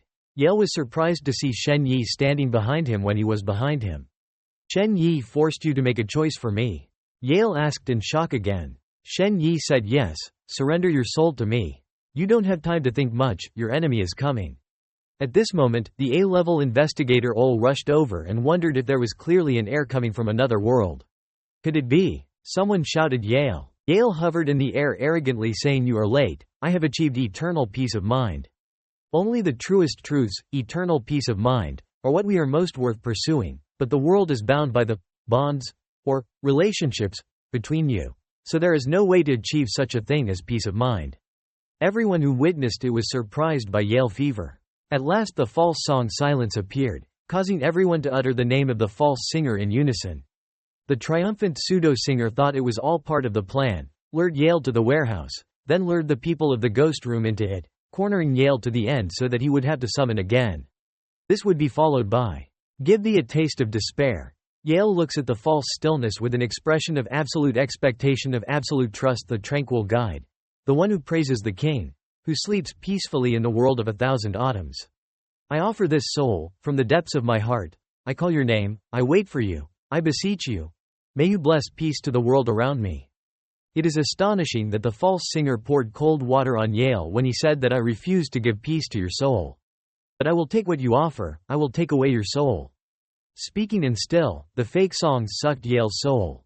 Made him writhe. Why did you fool me? Done, the fake singer thought George, rest assured. Seeing the devastating incident that had just unfolded before his eyes, the A-level investigator Ol exclamation disappeared, it seemed to be gone. Seeing Yale being crushed pathetically, someone asked that little Yale boy if there was peace. A list investigator Ol replied no. On the day of George's death, Shen Yi told the mansion to find a man named Byron, telling him this was the language of silence, the prayer of mist. Perhaps he would know how to revive George. Su Ling semi-doubted the thought of reviving. Revival is taboo in Taoism. Moreover, only an outsider can do it. Yet this person can easily say the word, revival. Shen Yi asked Su Ling, what are you afraid of, or don't want to? His mind was confused. Su Ling couldn't stop thinking that resurrection was a taboo matter for both the Sun Crown Church and the Ghost Chamber Bureau. Even the investigators, if it was a felony to do so, it would be a felony only after summoning an external god. But this doesn't violate my rules, I just can't tolerate crimes. Su Ling said I would go find Byron, ask him to revive George. Shen Yi agreed. I'm not sure Byron will, but I'm not going to let Yale get away. In the gloomy place Yale had just fallen, the director of the ghost room said it must be a pure fire of will to cleanse the dirt in them, purify all impurities. In this way, they can find truth and happiness in the beautiful divine kingdom. In this way, they can find peace and tranquility in the Holy Land. Thus, they live in the supreme divine kingdom. They can find light and love. Back at Shen Yi's cafe, I invited Su Ling to have a cup of coffee and she was okay. Shen Yi proudly showed off the new taste I just tried for the first time, suitable for women. Su Ling heard this hesitantly. Take a sip and then your eyes light up. She quickly finished her cup of coffee. Shen Yi asked in surprise if the investigators weren't afraid of burns. But Su Ling only exclaimed the cup of good coffee, making Shen Yi say that this lady is too frank. Put down the coffee cup. Su Ling seriously said that we have opened a conference, in which the lowest member is also an A-level investigator, and the content of this conference is also these two things. First, given the recent events in Bayland, the A-level and S-level investigators to whom the directorate had traveled on business had to return. Secondly, to discuss him, the ghost chamber decided not to antagonize him, but to try to talk to him, to the person who tried to contact him. But I was George's replacement, and I was paid. Shen Yi inexplicably asked for the wage. Do you mean water money? Su Ling sprayed glue. She said I meant, well, I was the investigator who replaced George in contacting him. Yes, the chief also said, henceforth the whole Norland, the whole second continent, even the whole world, who longed for the appearance of the god who could go to Baaland. Because everyone knows that Baaland is the place where gods descend the most, Shen Yi said. I know. How is George? Su Ling made a sad expression. Then said hesitantly to him. That kind of person told me, he can't go to you now, he has to do things that he couldn't do before as an investigator.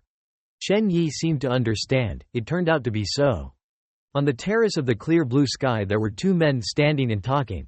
George said that he had access to the divine realm, so why revive me, not afraid that I will arrest you. Someone arrogantly replied that his old friend was about to end his life, suddenly feeling sympathy. George decided to go.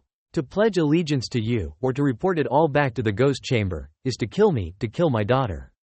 Also, George's train of thought interrupts someone's words, killing yourself. George told someone who was arrogant if he needed to appear in front of me like that. Someone replied that I liked. Someone said that you of the present and I are the same, there is no other choice, only to hide, to live a new life. George replied that it seemed like his daughter was happy to revive him. Take a picture like this for his daughter to see. Someone shouted don't.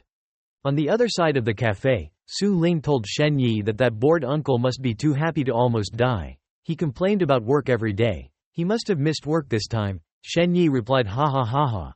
He probably didn't say you were too harsh like this. Su Ling told him that only when he was in front of him would he be a little more dignified. Shen Yi interrupted Su Ling. I have to leave, there are some things to deal with, welcome to come next time. Walking on the road, Su Ling thought intently that he always had a strange feeling, it seemed that everything was in his mind. Every step, every human destiny, is ultimately controlled by him. Suddenly her stomach was hot. She clutched her stomach in pain and cried out so hot. New empty spaces. She lifted her shirt, amazed that this is the mark. It's a familiar cafe again. Melodious music. Shen Yi smiled warmly and welcomed your coffee customers. Suddenly out of nowhere, Su Ling appeared. The owner, I came again. Shen Yi told her to quickly find a seat. Returning to Shen Yi's room, he was sitting and muttering about the story of the 2 months that had passed, so that the business of the last 2 months of the shop had come to an end, making him on the verge of bankruptcy again. Of course, I should also hire another employee, I alone cannot handle all this work. Since the last summoning ended, the freezing time has reached 10 seconds. Before he was close to bankruptcy, he almost used it to make money, Su Ling had indeed said. Even if he committed illegal acts, the Ghost Room Bureau would close his eyes and open it. As long as he had this cross in his hand, the user would be protected by a shield. Using the cross, Shen Yi thought. This shield cannot be seen, in fact its existence is only a concept, regardless of whether the subject is affected by the force, or the curse, or the charm, the plague, will be completely protected by this shield, its value is clear. The more users will hear, the more they hear the noisy, monstrous noises, gradually becoming a madman at any time. Simply put, this is a weapon with a memory of up to 100 years. Collect the cross. Shen Yi's monologue to a person lacking mystical knowledge. This man's memory is more important than any other mystical treasure. Shen Yi praises Yale, you get the job. The shadow of the mask, the transshipment ring, the old cross, these things I know the value well, but I have never paid the price and can still use them at will. Perhaps they are treasures brought by the power of the gods. In Yale's memory there is also a lot of intangible knowledge. Ordinary people can also learn to understand some of its basic constructions, but a little bit of me cannot get into my head. Trying some magical rituals at the shop didn't work at all. Shen Yi fainted. Well, I guess I don't have a genius. Shen Yi read the mantra of the ground where the world was contained, a formless unknown nation. All the nations contend, all the people praise, the swords, the changes of all things, I will offer. Please open the door. Open the door. Welcome the lowly one to enter. Unleash the true power. Shen Yi said okay, it's here again. Then a hurricane swirled around him. Standing in it, Shen Yi said mentioned in the origin of the foreign gods. The colorless city is a huge country, connected to the boundless city, forming a place without stopping. The time of the demon god represents 22 hours. The foreign god represents the Tao. It is said that the land of the one every inch was once a battlefield. He will not give anything to the believers, but will provide new weapons to the newcomers to the city, so that they will plunge into battle. I don't say I only have a small sword to defend myself now. How can I get things from that city? How can I defend myself? One shot in front of Shen Yi was already Baaland Royal Academy. Shen Yi was stunned and exclaimed. He thought in the mind of the Royal Baland Academy. Shen Yi touched the void. Then another scene appeared. Shen Yi said that the architecture in this memory, this place is so bizarre, is this a colorless place? But I can feel that Hong Liyuan has someone waiting for me. I don't know how to say it, just go and see. Suddenly the dark gloomy breeze brought the false calm heel to appear. He said the congregation is a mess, which you give is not bad. Nearby, a beautiful mouth said he was coming. A lovely beautiful girl with platinum hair walked over.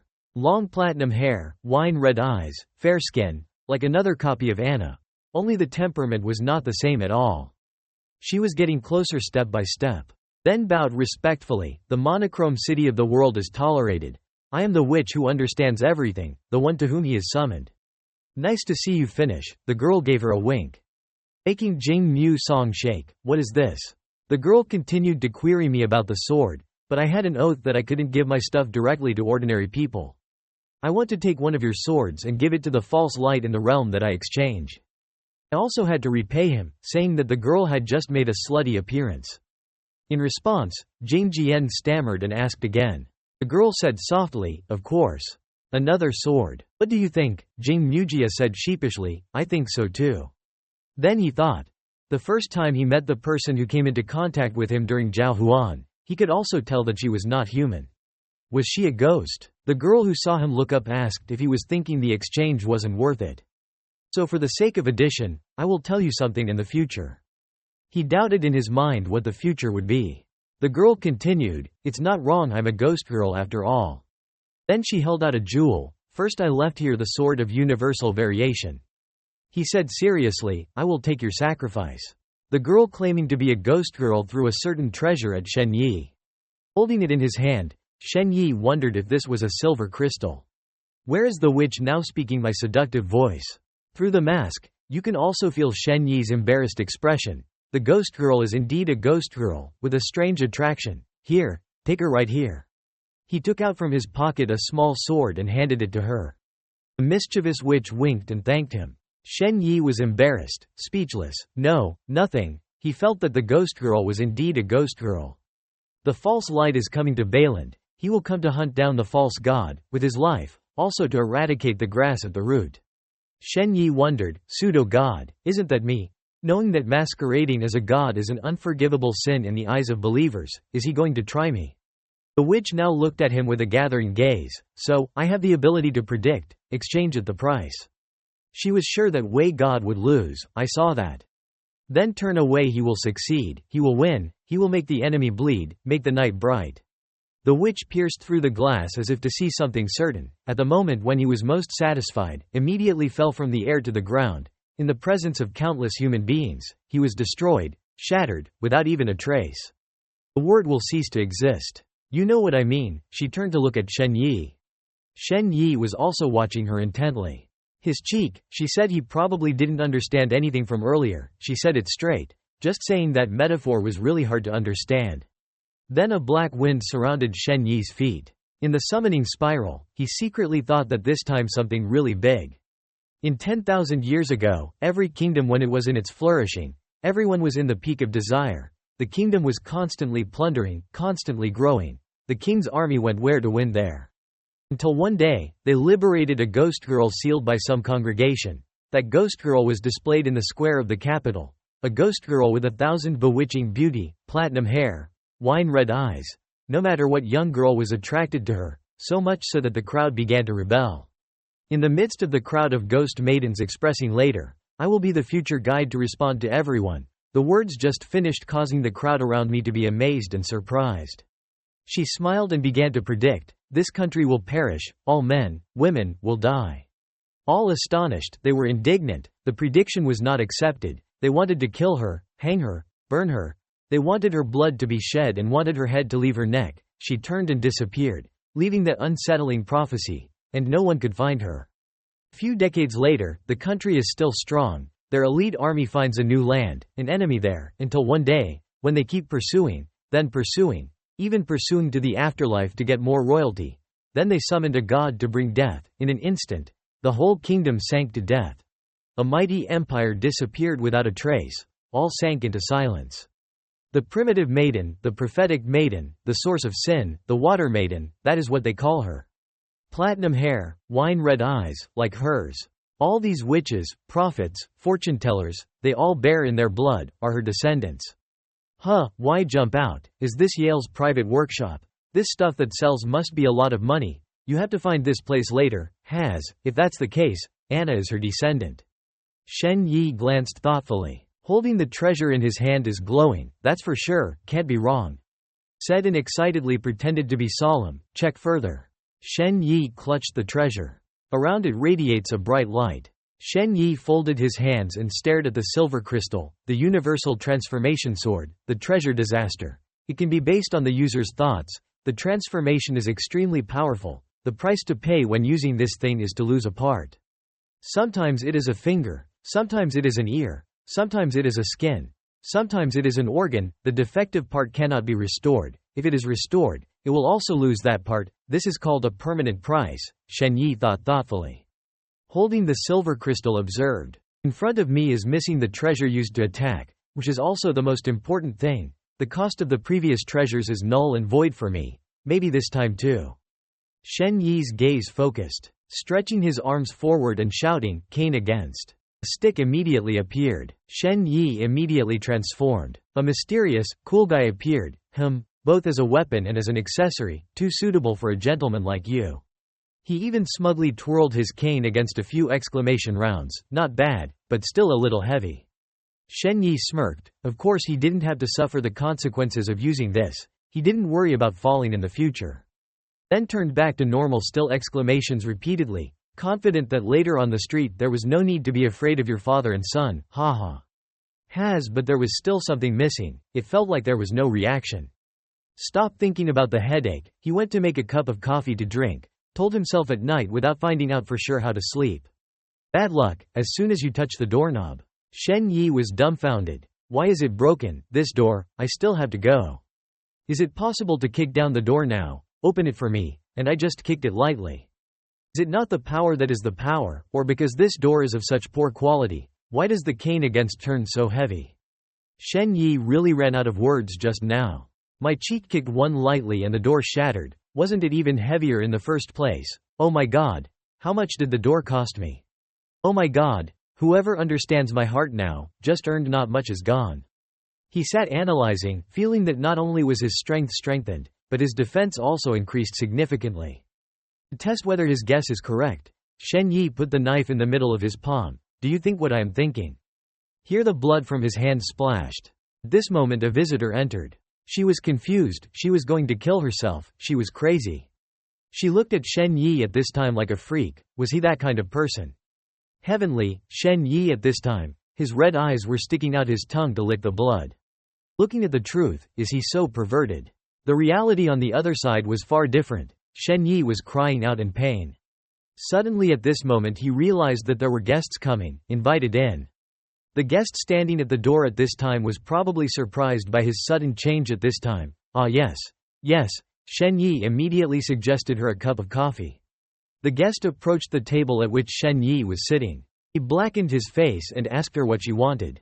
The girl, who was now wet, rolled her eyes, gave me a cold brewed coffee, hesitantly thanked. Shen Yi doubted, his whole body was soaked. Looking back at her appearance now, it felt like something was wrong. Looking pensive, Shen Yi thought, it's not true. This heavy rain just walked in and slurped. Someone came to such a hot cup of coffee and could drink it.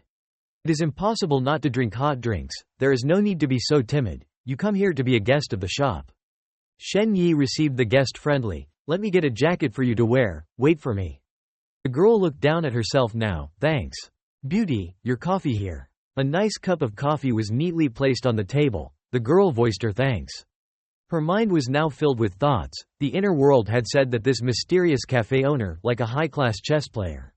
She slowly sipped her coffee. Whoever wanted his help was subject to his tyrannical control. They had to taste all the sweet bitterness of the world. The last second he appeared, and then drowned them all in a dark hell, leaving the inner entertained to despair to death. Put the coffee cup down on the table, trembling. His cheeks were indeed extremely perverted. Shen Yi's head was full of questions at this time. Why was she shaking so much? Staring at this strange guest, Shen Yi wondered if she didn't want cold coffee. The girl's eyes lit up as if she was mulling something from the mystical innkeeper. He easily turned his hand to make the power of the linguistic calm in Bayland fly. To the ghost room had to be warned not to touch, great sister. How terrifying thy person is, after all. Shen Yi decided to speak up to end this silence. Say, what is the purpose of your coming here? She is warm, yes. You must know me right. I am the owner of the ghost flower tea. It can be understood that I am the perfectionist. The finisher, Shen Yi remembered Su Ling saying before. The finisher is like a mercenary, it is the base in the inner world. Because of the nature of the work, the relationship between the investigators of the Ghost Prevention Bureau and them is quite close. Shen Yi recalled that she also seemed to have some resentment, saying that in the past, someone had stupidly given her a luxury card to school, making people almost think she had a sugar daddy, making her almost slash people with a knife. The girl claiming to be the perfecter was now disseminating to Shen Yi about Bayland. Bayland had just appeared what was called a fake bronze hide, which was a secret organization. Their members called themselves fake observers. They appeared everywhere in Bayland, observing and recording everything. Absolutely will not get involved in anything. At first everyone found it strange, but still thought that they were harmless. Then, like yesterday, the people of the fake hermit suddenly became crazy. They ran everywhere killing people. And yet the people in the office almost all died in that massacre inexplicably, the girl said sadly. Their power is so mysterious, so strong that it makes people suffocate. With all her trust and will, the girl longed for revenge, expressing her sincerity to have Shen Yi's help. So determined to volunteer that she was willing to give her whole body to Shen Yi. Just looking at her could see the embarrassment of that girl, haha. The girl must have wanted to give her all now, haha. She closed her eyes tightly, her face flushed. Loudly telling you to do the pervert. Shen Yi was kind of three-dotted at this time, silly, he didn't understand what kind of trick this girl was doing. Seeing Shen Yi's incomprehension, this girl now realized that she was too outrageous. He just liked to harm himself, he didn't have the slightest interest in this hot body. Well, at this time, Shen Yi blushed sheepishly and admitted, you are indeed very charming, but there is nothing more valuable than this lame veil of mine. He flatly refused the girl's offer of help. Nor did she want to interfere with other people's affairs. The girl who heard this knew that it was impossible to shake the result. The fox slowly left. The girl stood up and prepared to leave. Shen Yi at this time is really a gentleman, posing as a man, telling her to have an umbrella outside the door. She just took it and used it, then returned it to the shop. Clutching the umbrella in the rain, the girl still thought she still had a chance, confidently assuming that this umbrella was a hint of that. Clutching the umbrella in her hand, she analyzed, if he didn't want melon strings, he would definitely not give himself a chance to pawn from the cafe. Thinking like a detective, if he doesn't want his body, then I'll bring it back, I'll definitely get his attention. But it must also be mentioned. Looking at this umbrella and feeling embarrassed, is this boss such a cute taste? Now it's not my taste that is the trend. Shen Yi at the shop at this time ran out of words. He was about to finish his business, and the customers who came to the shop tended to pay for water, dotting the truth. There was only one way left. Shen Yi raised his hand to look at the ring on his middle finger that was glowing.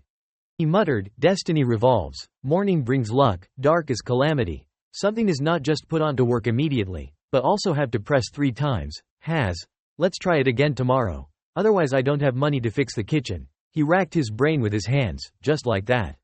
Remembering the visitors, there were only 2 guests, but also patrons. But also being complimented by Mr. Jonas patrons on the delicious brewed coffee, real pleasure. Shen Yi's face was funny at this time, ha ha ha, it suits your taste. This Jonas is really big, I want to reward you. Shen Yi put on a solemn expression. How could he be so objective? This is all because I studied it diligently. He still couldn't get rid of the habit of pretending to be a little complimentary. This customer seems very happy with this small cafe, insists that he will not let it close, but regrets that he cannot come to eat next week, because of his busy schedule. Shen Yi expressed his hope that next time he would come over. Goodbye. The shop was now closed. Shen Yi lay in his head thinking in the darkness, thanks to the help of Mr. Jonas, maybe this time is better. Want to have too much money? Stop dreaming of being a person with money tonight. Think well, close your eyes and sleep. Shen Yi slept well. Speaking of dreams, dreams are so magical. Shen Yi opened his eyes. Where is this again? He questioned and called Anna's name. Shen Yi stood in the middle of the white smoke, the source of endless calamity. The enemy of the white mist, Shen Yi said, is indeed you. Lord of the stars, I summon thee. Shen Yi raised his mouth in annoyance when he didn't see himself unresponsive. Shen Yi squeezed the white-haired girl's cheek and said, "Call you, call you." Shen Yi raised his eyebrows and looked at the white-haired girl who thought in her heart, looking closely, it seems to be bigger. Suddenly in Shen Yi's mind, there was an image of a girl who also had white hair with red eyes, which was indeed very similar to that ghost girl. The girl opened her dull eyes. She didn't understand why Shen Yi was staring at her. She inexplicably asked, "Lord, why are you staring at me?" Shen Yi wondered as he looked into the girl's eyes. What were these dull eyes? Shen Yi moved closer to the girl, throwing his hands back and forth in front of her. Then Shen Yi stared at her again. After a series of movements, the new girl spoke, who was approaching. Shen Yi understood at this time and said, "It seemed to feel a little slow." After that, Shen Yi coughed for an hour. Standing up sternly, a more mature figure, he asked the girl, "What do you want?" The girl was more confused about the attitude then and now. She thought to herself, "This speed." She opened her mouth to speak. The owner, still thinking in her heart, was like going back to the 2 grams era. The girl told Shen Yi about her wishes. "I came here to ask for help. Tell me more information about the fake hermitage. According to the Investigation Society, we believe that the hermit is fake. The society wants to gather more gods in Beland." Shen Yi smirked and felt that this was not difficult for him to think in his heart. Every time, "I have a lot of work." Returning to the girl who is still presenting her wishes, these people seem to have some kind of accident during the investigation. Many fall into a state of insanity and start killing people in the afterlife, but nothing can be done about the outside world. Shen Yi pondered, the reason is necessary. It is considered a mystical art only, the specialized word of the mystical world. Thinking that I do not understand, but the fruit in my soul is different from before. The girl suddenly spoke louder. The members of the sect were also almost attacked. Shen Yi was startled in her heart. There was no need to say it out loud so suddenly. Shen Yi rubbed the girl's head in his heart and thought. He was slow to react. It was indeed 2 grams. The girl lowered her face and said, "My lord really wants to know, how should the church respond actively to confronting the pseudo-hermitage?" Shen looked at the poor girl and thought, is the hidden cause of the world diary, is it the necessary cause income? In other words, they are preparing to summon the gods from outside. Of course, there are outside forces, who like to destroy past history. Shen Yi glanced at the girl. "Tell her, let time decide, destiny will give me the right answer." "I see, I will do as you please. Meeting in a dream is the best, absolutely safe." There was a voice that rang out, "The Chancellor of all things." Shen Yi wondered, still not gone. The voice went on again, "The enemy ashes, the fog thick." Shen Yi looked up and said, "The area of fog was thick. I summoned you, I summoned you." Shen Yi walked into the fog and said, "Is there no danger in the dream? Let me see." Dense fog. Shen Yi stepped into the fog and saw Byron. He said, knowing immediately that it was you. "Byron." Shen Yi put his hand on his chin to make a verse's shape in his heart. "I heard that George has become more lively since his daughter's resurrection, as well as a good method." Byron knelt down on one leg and said, "The Lord wants to ask people about the Salian family. They want me to join the Lightless Society. Can I join another organization?" Shen Yi thought puzzledly, what is the Salian clan? It seems that this clan exists in the second continent. But is it from thousands of years ago? Is it their descendant? Moreover, he had never heard of the forces of the Society of No Light. "If you want to go, go ahead, I don't manage you." Shen Yi left 2 words, "except." The fog cleared. Shen Yi woke up and said, turning around. Shen Yi reached out and took out the phone under the pillow. Turning on the phone, Shen Yi said, it was only 4 o'clock, he couldn't sleep anymore, got up to look up documents. The noblest Franks are called the Satlian clan, handed down to this day. The Franks are one of the human races on the second continent. White skins with many gems, brown hair and blue eyes. That Salian is one of the most noble clans, also destroyed years ago. Descendants of the Satlian royal family, still to this day. These people are extremely arrogant, even those with underground status are difficult to communicate, Shen Yi said. The ancient mysterious clan. Wu Guang Kai Chen is a mysterious and most powerful witch organization in the second continent. There are a significant number of top wizards that existed in the world thousands of years ago for mysterious and unknown purposes. Shen Yi opened his eyes. Shen Yi took the blue stone and rubbed it continuously on his face and said, it can only be said that it is very useful, very very useful, even lifting like lifting eggs now. The next morning, at the cafe, Kat and Su Ling stared at each other. Su Ling thought, My eyes are not afraid of you. The cat ruffles its fur. Shen Yi appeared behind him and struck the cat on the head and said, "Don't threaten the guests." Seeing the cat being beaten, Su Ling smiled very gloatingly. Shen Yi said, "Su Ling, don't laugh anymore. Is there anything to do today?" Su Ling replied, "I want to ask you for a favor. An old man in the slum suddenly died. I found the ruins of invisible art around. He used to give the children of the slums candy. He was an honest man. I still saw him a few days ago." Shen Yi asked. She wanted to know who killed her. Su Ling replied, "Yes, the prophet's situation is very bad. Most of the other investigators are investigating the fake copper hidden case. I don't have many friends, so there is only a way to find you." Shen Yi's gaze flashed with thought. The hidden keyword fake rumor, trying to start a conversation. Shen Yi said to Su Ling, "Fake bronze, those nonsense maniacs, have you seen it?" Su Ling frowned and thought, "You crazy fools, of course he knows everything. The imprint on his stomach couldn't be erased anyway, he certainly gave it to himself." Su Ling said solemnly, "The Ghost Room Bureau has already identified the hermit as a cult, and has already sent A-level investigators to deal with it. According to our investigation, they are all ordinary scholars, coming from a polite and mystical background. They were all people of this world, but suddenly gathered together, and later became so mad."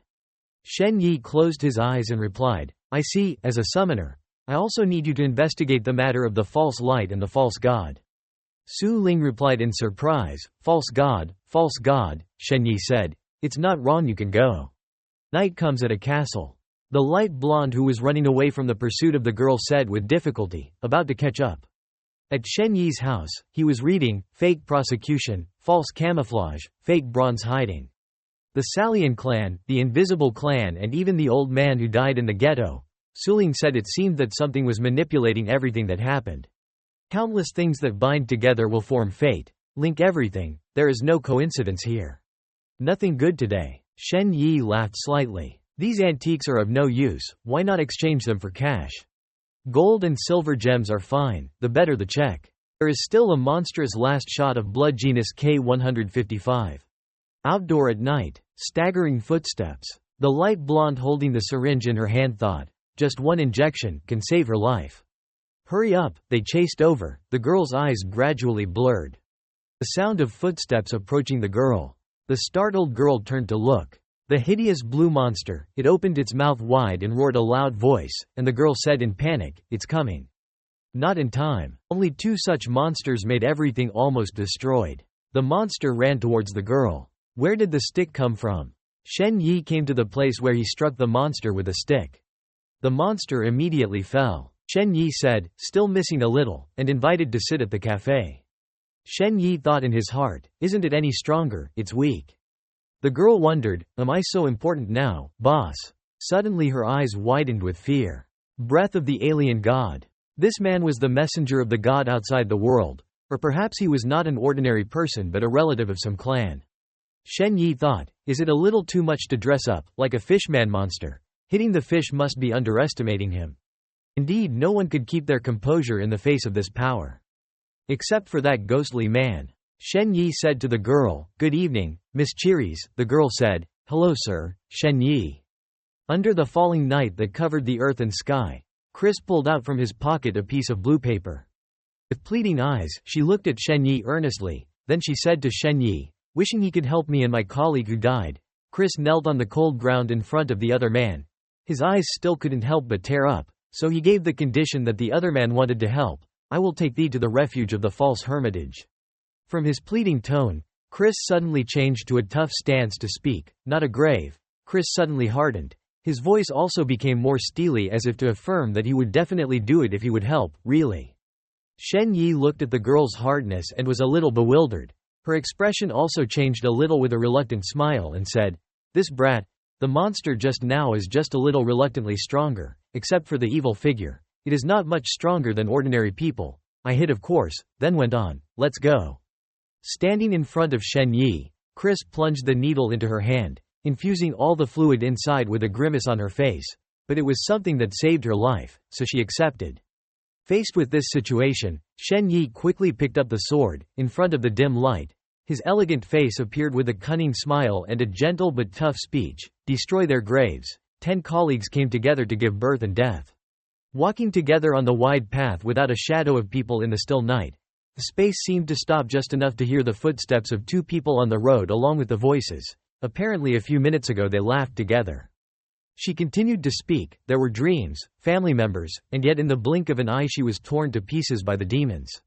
Chris lowered his head slightly to hide his emotions. Her eyes filled with tears pointing outward. The sound also faded. The tone sank. Including me, there are only 3 people left. And some people say they want to go back to normal life. At the end of the day, I didn't expect it to be all a prophecy. Immersed in the sad emotions of her loved ones gradually departed. Fortunately Shen Yi just spoke. Are you okay? You cut off Chris's emotional flow, otherwise she would have cried out here. Raised her face and seemed embarrassed to show such strong emotions. Chris was quick to reply back as well. No, it's okay. Chris closed his eyes, slightly adjusting his emotions. She continued to walk beside her. In her mind she needed to calm down now, so she reassured herself. Since more important things later, it was time to change and let go of some things. She turned to look at Shen Yi. Her thoughts gradually became more diligent. Need to hug this big thigh. Thoughts kept spilling through Chris's mind. Or what should she do now? Kneeling down to take the oath of allegiance, was it a bit bombastic? Or just following silently? Just a remedy. Don't touch him. I've lost too much strength. Can there be anything more? What about a few 100,000? Interrupting her train of thought, she calmed herself. No more miscellaneous thoughts. That's it. After walking for a while, finally arriving, Shen Yi asked Chris again. Is this place? She also quickly answered back. Ah, yes, it is this place. Standing in front of a vast sea, watching the light shine on the glittering sea, Chris immediately explained. Their hiding place was underwater. Chris went on to explain, inherently the secret base of the organization, the member of the fake hermitage. Are all people with interests in history, world mysticism. This place was originally for secret research and discussion, but did not know why the number was out of control, and claimed to be supervisors. Shen Yi heard Chris explain everything about the secret base, and immediately replied. It sounded like he was influenced by some mystical force out there. Chris heard Shen Yu finish speaking. His eyes lit up. His hand formed a like shape and praised. He was so good. Hearing her compliment, Shen Yi smiled shyly and said, Thank you for the compliment. Something not to say is harmful. I don't sound familiar. I feel strange. Hearing Shen Yi's words, Chris's expression became strange, and he was filled with thoughts. Am I so flattered? Ending Chris's thoughts, Shen Yi immediately stepped forward and spoke, stepping back a little. Then, on Shen Yi's hand appeared a yellow light, which was fire. Shen Yi stared at the water and said, If you were already underwater, then let's do a little experiment next. Chris stood behind her and looked at Shen Yi's body exuding a thin flame around her. Her expression also changed more intently. The flames burned high, then fell to the surface of the water. Seeing the flames go down, Shen Yi began to think, underwater there must be organs.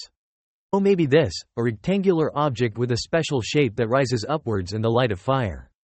At this time, Shen Yu also spoke, found it, the organ was underwater.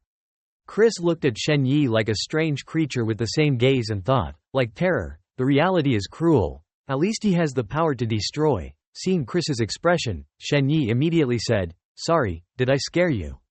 Looking at Chris's expression, Shen Chen was also bewildered. For the first time someone reacted so violently. Chris's expression looked unsightly, but he couldn't say anything and replied, No, it's okay. Shen Yu quickly said, Let's go. Then took Chris with him, his footsteps so fast that she could not keep up. He was indeed visionary. He waited a moment. Chris immediately stood back, said, Let me get more things. Shen Yi asked curiously, What to wait for a while? Shen Yu gave a yawn and asked, Where are your things? Chris reached inside his bra to find something and said, It's convenient to be here, plus when you're not using it, it helps.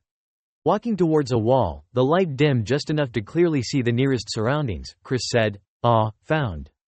The light of the fire shone brightly. Chris began to chant mantras, Primordial flame, I summon you. Hearing Chris's mantra, Shen Yi thought to himself, the primordial flame, the only true God in the second continent, the out-of-world God worshipped by Earth. The 2 billion people in the world, more than half of them belong to his followers. His symbol is the time lamp at 12 noon. Chris continued, this light representing the sun. After finishing, Chris was triumphant. His eyes lit up. Well done, let's go. Chris looked at Shen Yi with a smile of pleasure as if he had just achieved a great achievement. As he was walking, a monster with red eyes flickered. Suddenly rushed out wanting to attack two people. Shen Yi pulled out a sword. Bring it to the front of the monster's neck and directly handle and destroy it.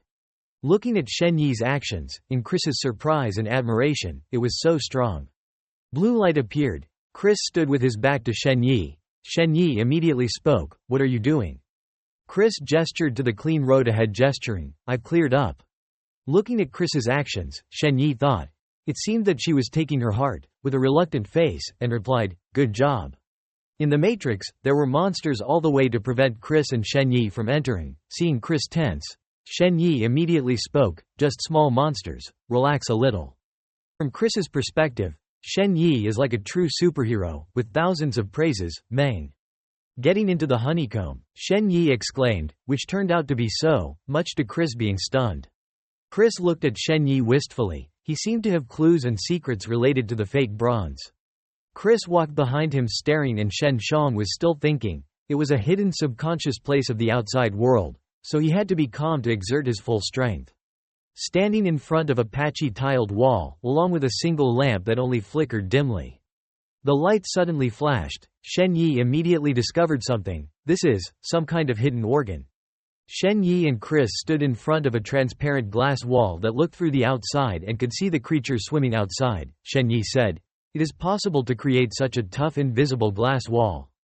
Chris was also surprised. His eyes widened slightly as if he had never seen anything so beautiful, like an aquarium, so good. Shen Yi looked at Chris's expression and changed the subject. He said that the people of the fake hermit were suddenly so superhuman.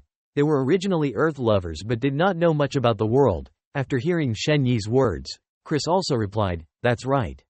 Shen Yi replied back, "In the ground next to the Thames, all such vast strongholds were created using invisible techniques to block the flow of the river. Absolutely not a new way."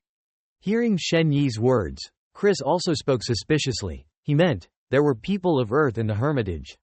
Shen Yi listened and immediately agreed and replied, "The observation ability is not bad, I mean that."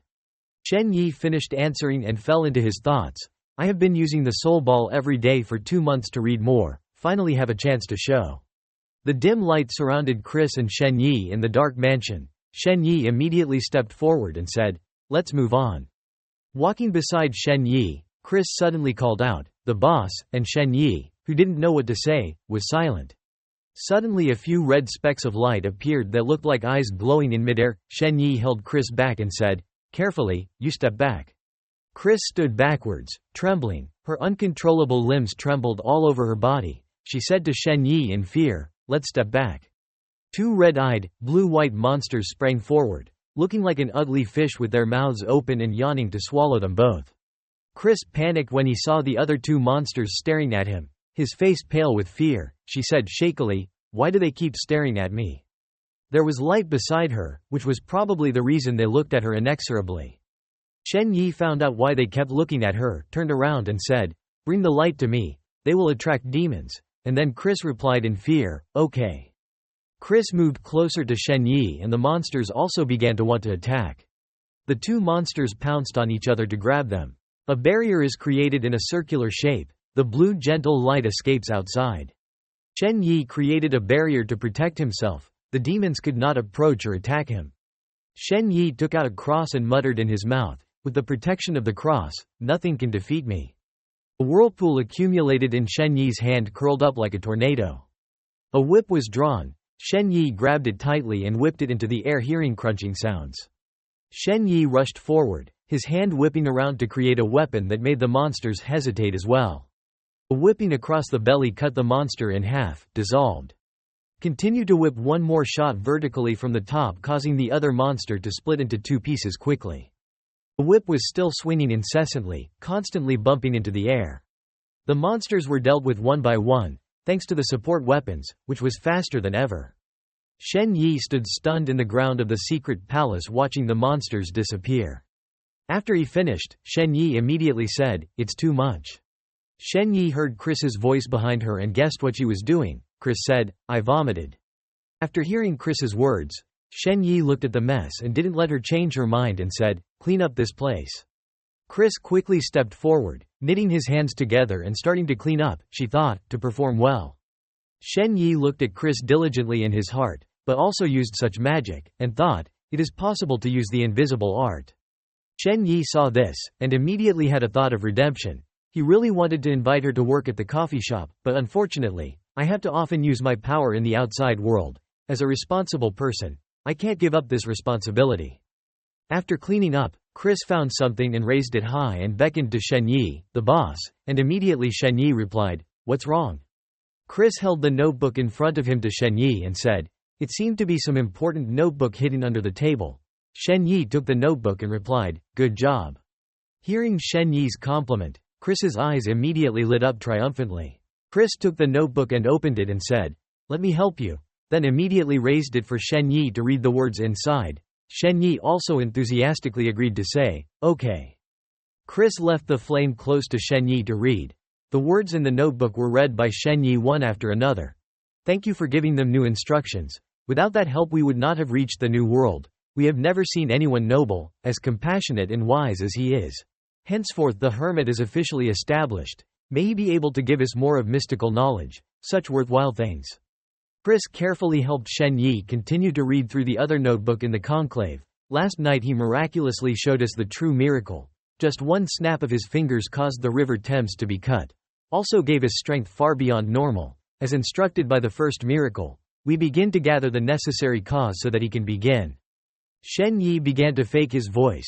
"His body has been feeling a little uncomfortable lately. I don't know why eating vegetables and fruits feels uncomfortable. There is a little nausea. My body seems to be changing. Maybe these are normal phenomena." After a while, Chris took the notebook and turned it towards him and began to read. The feed said that the necessary causes should be collected enough. Beside him there was not only a henchman, a blind boy who was not even 10 years old. He seemed to have the ability to predict the future. Reading there, Chris seemed to feel something strange, so his expression changed a little but then continued reading. "There seemed to be something that drew me into this. Maybe people thought the same as me." The notebook was very long and numerous, so Chris's reading was not finished. She turned to the next page and read on. This first miracle was behind the fake bronze hidden acquisition. Maybe he was an intuitive miracle. What did this person want to do but gather the necessary cause? What does he want to test?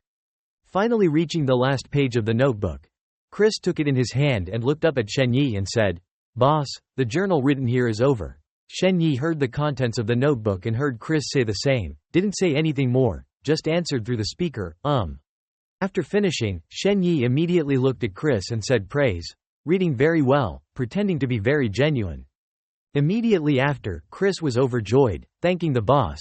Shen Yi saw that Chris was so happy and replied, "It seems that he must compliment her more in the future." Chris stretched out his finger and pointed forward with a steady gaze and said, "This journalist is aware of a problem, thinks contact with the outside world is normal, and assumes that his transformation is normal. He is crazy." Listening to Chris's analysis, Shen Yi praised, "Not bad, find out if there are any useful items." Three-legged, four-legged Chris quickly ran around saying, "Okay boss, you keep believing in me." Running around for a while was also tired, but he couldn't find anything. Chris sullenly walked around and said, "It seems that someone has come to take all the things before, only the diary remains." Looking at Chris's expression, Shen Yi immediately said, "It's okay, you did very well." After that, Shen Yi immediately made an offer, "From now on you can help me," much to Chris' surprise. Immediately after that, she nodded her head in agreement, saying excitedly, "Okay, boss, this is my honor." Looking at Chris's expression, Shen Yi's expression also changed with her thoughts. Is she so easily satisfied, just complimenting a few sentences that are already so exciting? It is difficult to understand. Chris had a steady look in his eyes that was thinking specially, should I kneel down and take an oath? Well done. No matter how well I am doing now, thanks to that fire I can hug my big thighs. Chris's gaze became more wistful, his mind still chaotic, thinking about whether he would be called boss every time, not impossible. Thinking about it, Shen Yi spoke up, helping me investigate this person's death, causing Chris to fall into a state of bewilderment. Shen Yi continued to say, the old man who sold candy near the slum had just died, investigating this person's death. Chris raised his hand to receive the order. She replied seriously, "Sir." Chris's bright eyes looked in Shen Yi's direction and then immediately smiled with the thought of expressing himself. He will definitely perform well, although there are not many people left, but he will definitely do well. Chris standing on the side chuckled, causing Shen Yi's face to become suspicious as well. Immediately after that, a position was flooded with water. Wave by wave of water rushed in like a storm if he wanted to attack Shen Yi and Chris. Shen Yi shouted, the water flooded inside. Now that he realized that something was wrong, Shen Yi gritted his teeth slightly and said, it was the trap left by Qi Xuanbai. Chris standing beside him looked at Shen Yi's gritted eyes a little panicked. When he saw more and more water stains, Shen Yi immediately thought, I can shrink to get through the cracks, but what about her? Holding a cross in his hand that was glowing with a blue light, Shen Yi seemed to have something in mind. He had to use this. Shen Yi quickly threw the cross at Chris' side and said loudly, taking it. The cross flew towards Chris, sandwiched right between her cleavage, causing her to become a little embarrassed. The water flooded in more and more forcefully like a legion that wanted to knead around Chris and Shen Yi's sides. Because the amount of water was stronger, the faster the movement speed was about to reach Shen Yi's body. He seemed to be quite chaotic and tried to calm himself, relax his composure. Immediately Shen Yi looked in Chris's direction and thought, Wu Kai Cheng can strengthen the strength and defenses of the body. Roaring, the sound of rushing water getting louder and louder began to rush towards Shen Yi's side. Chris's face became vague, his mind spinning, unsure of what his front was like. The cross still clamped tightly and Chris's chest slit kept glowing incessantly. Outside, the sky had fallen into the evening, the color of the green grass along with the flowing waters. Shen Yi's whole body was surrounded by a black aura of power. He thought, atomic power can dry his pants. This is just a trick in life. Wearing this cross for too long will also cost him. Best not to wear it for more than half an hour. Looking at the location of the cross that was trapped, Shen Yi's gaze became deep and a little embarrassed. How can you take it from that place now? You are finally awake. Chris's whole body was drenched in water due to the speed of the water moving so fast that she fainted. The cross remained in place and glowed continuously. Just then Chris's train of thought appeared. Am I awake at the wrong time? Shen Yi reached out his hand to remove the cross from its place on Chris's body. Before he could take it out, Chris suddenly woke up and looked at Shen Yi with bewildered eyes. In such a dilemma, Shen Yi became extremely awkward and Chris was embarrassed in a misleading situation. Immediately afterwards, the cross was picked up by Shen Yi from its original position. After putting the cross in his pocket, Shen Yi immediately said, What do you think? Chris reached out and pulled his shirt back to cover his body in embarrassment and said, I'm okay, thank you for your help. Seeing Chris's expression like that, Shen Yi also said sheepishly, Who can go and pay attention to stay safe? Maybe now the person who has been targeted by them. Chris's hair was drenched, her eyes also calmed down and said, I see. Standing at the moment of preparing to part, Shen Yi immediately said instructive words, hoping that nothing happened. Chris didn't feel anything, as if someone was calling him. Chris raised his eyes to look up at the sky in the distance and heard Shen Yi speak again, but it was not yet 12 o'clock. Suddenly Shen Yi was a little hurried, as if he had discovered something. A hazy mist began to appear. Shen Yi sensed that something was wrong and thought, if I guessed correctly, it seems to be coming. A man appeared in the mist with one leg kneeling in front of Shen Yi. When he saw the man, Shen Yi spoke. It was indeed he, Brian. The image of a girl lying on the ground motionless evoked the past in Shen Yi's mind. She fainted every time. She seemed to be very loyal to Brian. But in fact, unexpectedly, summoning the god world was very strange. As soon as he heard the words of his assistant, Brian interrupted and said, Increase your salary. Why? When she heard what she wanted, the bright-eyed girl said, very simply. The image of a man kneeling at the feet of the brunette-haired boy, he said, holding all things into the world of white haze on the other side. I bring you an infinite source of knowledge.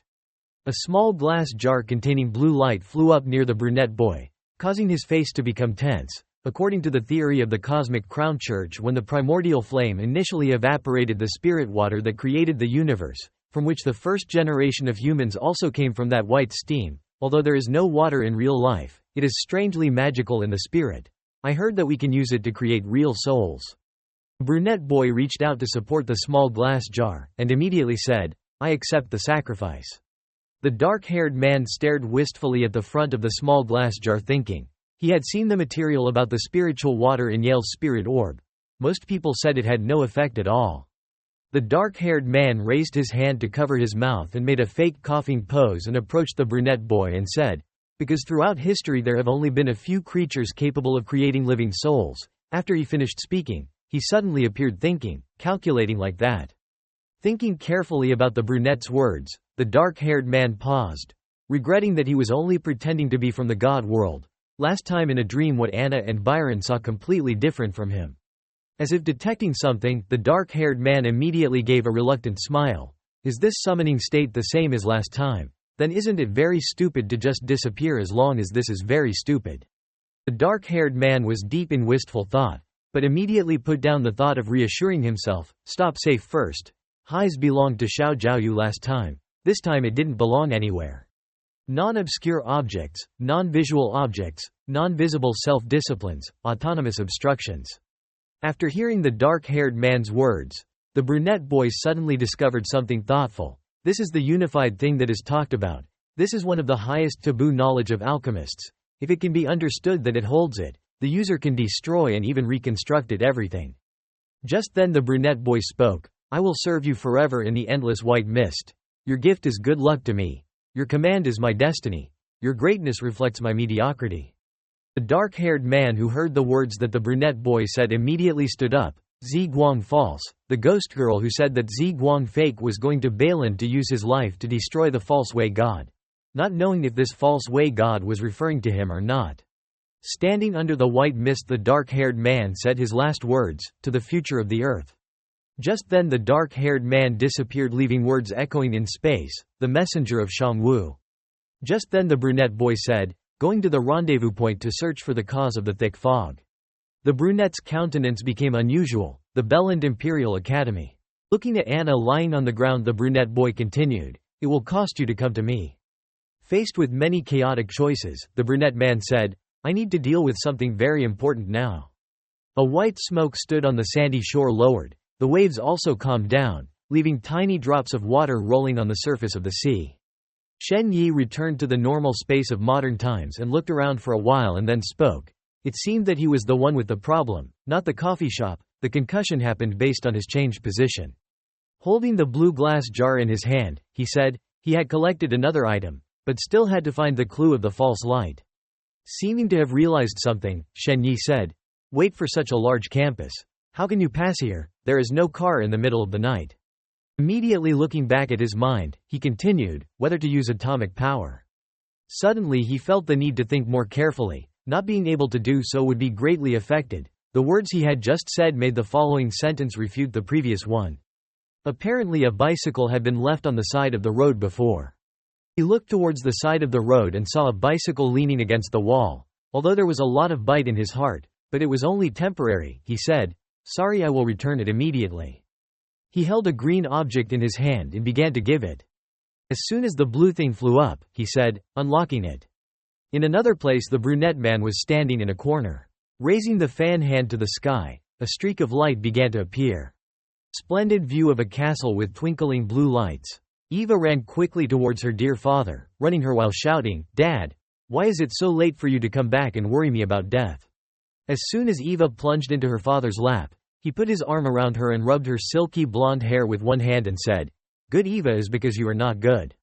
Eva's gaze became stern. She raised her hand in denial and said, it's okay to go back, you can learn a few more dishes you must try. Eva stood in front of her father and began to tell, smoked fish, chicken cake, buttermilk, steamed snails, and soup. Hearing his daughter leave so many dishes, the father became a little surprised. Seeing that her father had no expression of interest in what she had just said, Eva asked a little dismissively, who didn't like it? Eva's father was a very pampered person, so when he saw Eva's expression change, he immediately showed pleasure, his hands on his hips, and smiled and said, how is it possible? I want to try to eat now.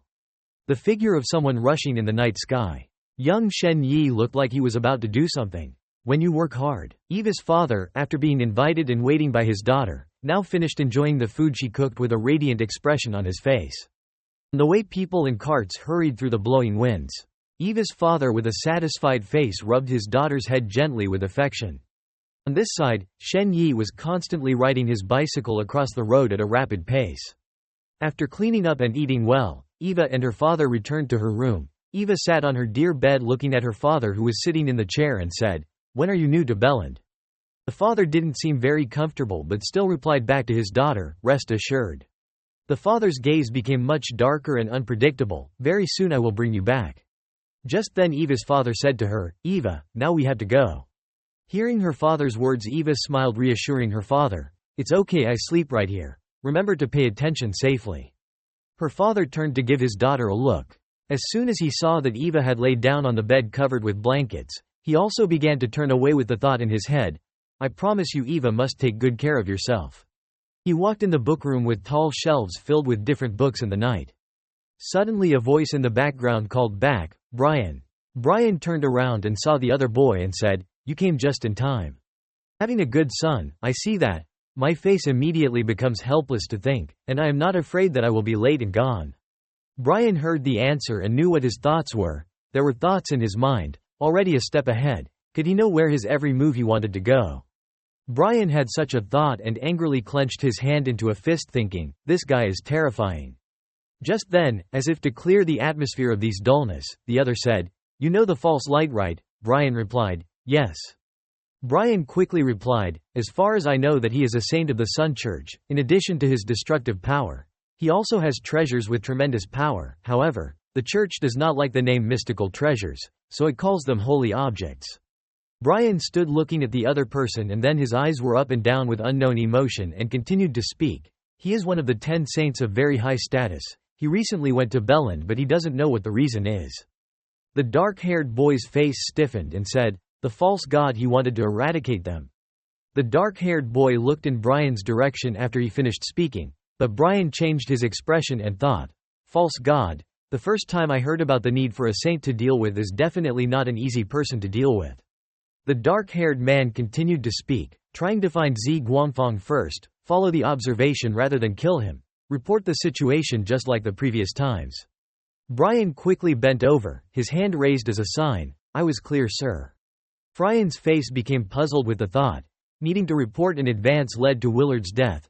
Things were no longer under control. Just let a millennial cult be seriously harmed and let an A-level investigator submit to him. Just then the other boy turned to leave, leaving Brian standing alone in the back. He said as he went, "Looking forward to the results of your investigation." The other son's face became puzzled, and he quickly returned the card to him. In the cafe, Shen Yi's legs became unusually shaky. After a continuous cycling session on the big road, Shen Yi seemed to be exhausted, and his feet also became motionless, thinking, "Can't believe that the second day of cycling meetings like me." Immediately after that, the appraiser slammed his hand repeatedly on the table and exclaimed, lowering the price. Immediately after that, the pain came from his hand, causing Shen Yi to suddenly wake up. He thought, fortunately without meeting acquaintances, if he met Anna, he would probably not have any face anymore. Then Shen Yi let out a long breath. Shen Yi said, "There is something that still has to be said. The spirit of Yale mentioned that in Bayland this is someone who should not be touched. Someone like me should also be a little vigilant." Suddenly a blue object flew forward and struck Shen Yi's forehead, startling him. Like a cat holding something blue flying by. Soon it gradually reveals the form of a real cat. Finally, there is an image of a gray-bellied cat tinged with white clutching a blue pellet. The cat standing on one side began to juggle the blue object. Shen Yi looked at it with strange eyes and said, "Just getting the vaccine is already so energetic." Shen Yi's expression darkened, "Waiting for this time to sterilize you." The cat that wanted to be playing energetically after hearing Shen Yi's sterilization sentence stiffened and turned to look out with a frightened look. The streets at night are quiet with only lights and stars twinkling in the sky and the bright moonlight shining down every corner of the street. Today, September 5th, is the traditional feast day of the Japanese church. A strange girl with horns on her head strolls around the corners of the streets under the pouring rains. On this day people should not go out on their own or they will meet ghosts and ghosts. Her paintings running in the rain echoed everywhere, about praying to the great primordial flame that was finally the praise of the sun, and the image of the primordial flame that would shine into the heart of every believer. Shen Yi sat in the house holding the phone and was watching something, watching and talking, so that the demons that invaded the earth had no place to hide and disappeared. Are there any monsters that I don't know? Shen Yi immediately narrowed his eyes, and said in helpless despair, "There are no guests coming today for this reason, really." Suddenly Shen Yi's eyes lit up as if he saw something. He went outside to open the door and saw a strange girl with horns on her head. He said, "Of course someone." A girl sitting on the ground in the pouring rain looked pitiful, her eyes glittered over her whole body drenched from the rain. Shen Yi walked over and asked, "Are you okay?" At the cafe. Shen Yi met a girl sitting in the rain, and he asked if she was okay, looking at her so miserably. The girl with the horns on her head answered me. Shen Yi immediately said to come in and drink something. She immediately refused. No need. Shen Yi immediately said that I'm not a bad person. Don't you think I'm like a pervert? She screamed, I can't hurt you, I'm a monster. Shen Yi froze and looked at her. He thought, isn't this a costume? He reached out and rubbed her head. He thought this was some kind of tradition. It's okay, I can save you. He raised his hand, there was a power, it flashed fire in it. He gave him a big smile. Hey, are you cool? She looked at him puzzled. He looked at her, huh? She looked at him with hopeful eyes that said he could save me, really. I think in my mind this girl's hunch is quite low. I have a low understanding of this world, isn't this exactly who I need? He looked at her eagerly, was this the blessing the rotating rain had given him? He grabbed the girl's arm and continued. The door closes. She had a puzzled look on her face, and he told her to wait a minute. Then take a towel and dry it first, this. He ran in, waiting for me for a moment. He handed her the coffee cup, drank it to warm herself. She thanked, thank you. He put his hand on his chin and asked in a serious tone about her problem. No matter how big I am. She thought. My name is Tina, a freshman at Berlin Imperial College, and I was at home looking in the mirror last week when I noticed a change in my body. Naturally, binocular turns into animal ears. Shen Yi's eyes were bright, and his ears were beasts. Nor is it. The shy girl told me to stop staring at me. Shen Yi also apologized a little awkwardly. She immediately asked him if he believed me. Well, just keep saying it. My life is very normal, very simple and also somewhat tasteless. Since last week I started learning secrets, through my classmates also learned a few materials. He thought like the beginning of the idiots. I, along with my friends, also tried some magic but were not inspired, so I also lost interest, intending to put it in the past. But suddenly last morning, I was washing my face and looking in the mirror when I felt strange. Suddenly the body changed. Both ears turned into animal ears. Shen Yi asked if there was anything else she had encountered. She glanced at Shen Yi and said that there are times when I will hear strange sounds, and other times my body will change frequently. He wondered how often it changed, such as now it was a horn and before it was an animal ear. Yes, sometimes it was a long ear. Sometimes it was a long horn. Sometimes it was a fish fin. I felt like a monster, too monstrous. I was really scared to tell my relatives or my parents. I used my hat or anything to cover it. I even took sick leave from school. Mr. White told me to try hard, not to let myself be defeated by this thing, but the chatter never stopped and I couldn't help it anymore. Shen Yi asked her if she knew Mr. White, why he hadn't mentioned the word miracle to her. Shen Yi thought that yes, he said that he was the one who could create miracles. This Mr. White is most likely a feat of detail. He attracts readers and turns them into monsters, which will then make this girl. He said this Mr. White had a problem, and she asked the truth. He told me I knew he had committed cruel acts, told me where he was. He thought I would report him later. She looked the other way and replied that Mr. White was the one in my dreams. You're helpless? She immediately told Shen Yi that I had been dreaming about him for about half a month. Shen Yi was puzzled by the thought he met in the dream. He immediately remembered that Christ once gave him a bag of apricot pills, saying that the fake copper also used them to manage dreams. It seems that this mastermind of the miracle of Mr. White was also involved in this. He looked over at the girl he hadn't prepared his medicine for. Shen Yi realized, wait a moment. Could she also turn into that fish-headed monster? Why can't she, if she is someone who has never seen it? Watching the girl she once saved now turn into a monster. I am still scared. He put his hand on the table and stood up. He said this time I would go into a dream to find him. In another development, at the building, there was a sound of people emitting this. Does anyone know? The other answered me, so you stood up and answered me with a picture of Anna standing outside the door looking in. Ina thought that this time the body did not develop but the brain kept getting cleaner. As my speed of thought continued to increase, I gradually felt all kinds of spirituality clear and easy to reach. Normal people could not detect them at all. Anna's eyes were pitiful. She thought that now not only could I control the fire that consumed everything, but my learning ability also surpassed that of my peers, but it would be easier for me to continue the cups. With only a few months left under the command of that big commander, I had completely mastered the low-level intangible skills in the field of cups. For me who can see spirituality in the sky, this is tantamount to manipulating tangible things rather than invisible techniques. Anna smiled and said she couldn't turn around anymore. She said given the current situation, this is what I can do to help my friends at the orphanage. Someone in red approached Anna and said the great priest was waiting for him. Ina said let's go. The red-shirted man said the great priest was in the front room. The door pushed open. Surrounded by 3 red-shirted people and one kneeling. The great priest, Anna said to the kneeling abbot. She laughed her grandmother away. The other woman turned around and said she was a beloved reaper. The man in front of him turned to say nothing. He told your reaper to come and see first. I have fulfilled your wishes. He went on to say that now they are free to study. We don't force them to join the church. They can do normal jobs that support the church. Anna thought, he said they wouldn't have to do things that hurt them anymore. What you were worried about would be gone. She said thank him, and he said he didn't need to thank him. You need to thank him for being great. Ina said nothing. He went on to say this Monday I need you to come with me to a party. I want you to meet some people. He laughed and said the commissioner intends to go further in the political arena that is very important to the entire order. In other words, this is our most important endeavor in the world in recent years. Coincidentally, when he just reached the age of 70, it was an excuse for his supporters to gather for a private party. Anna thought the day the cult was attacked last time that stoop-nosed old man.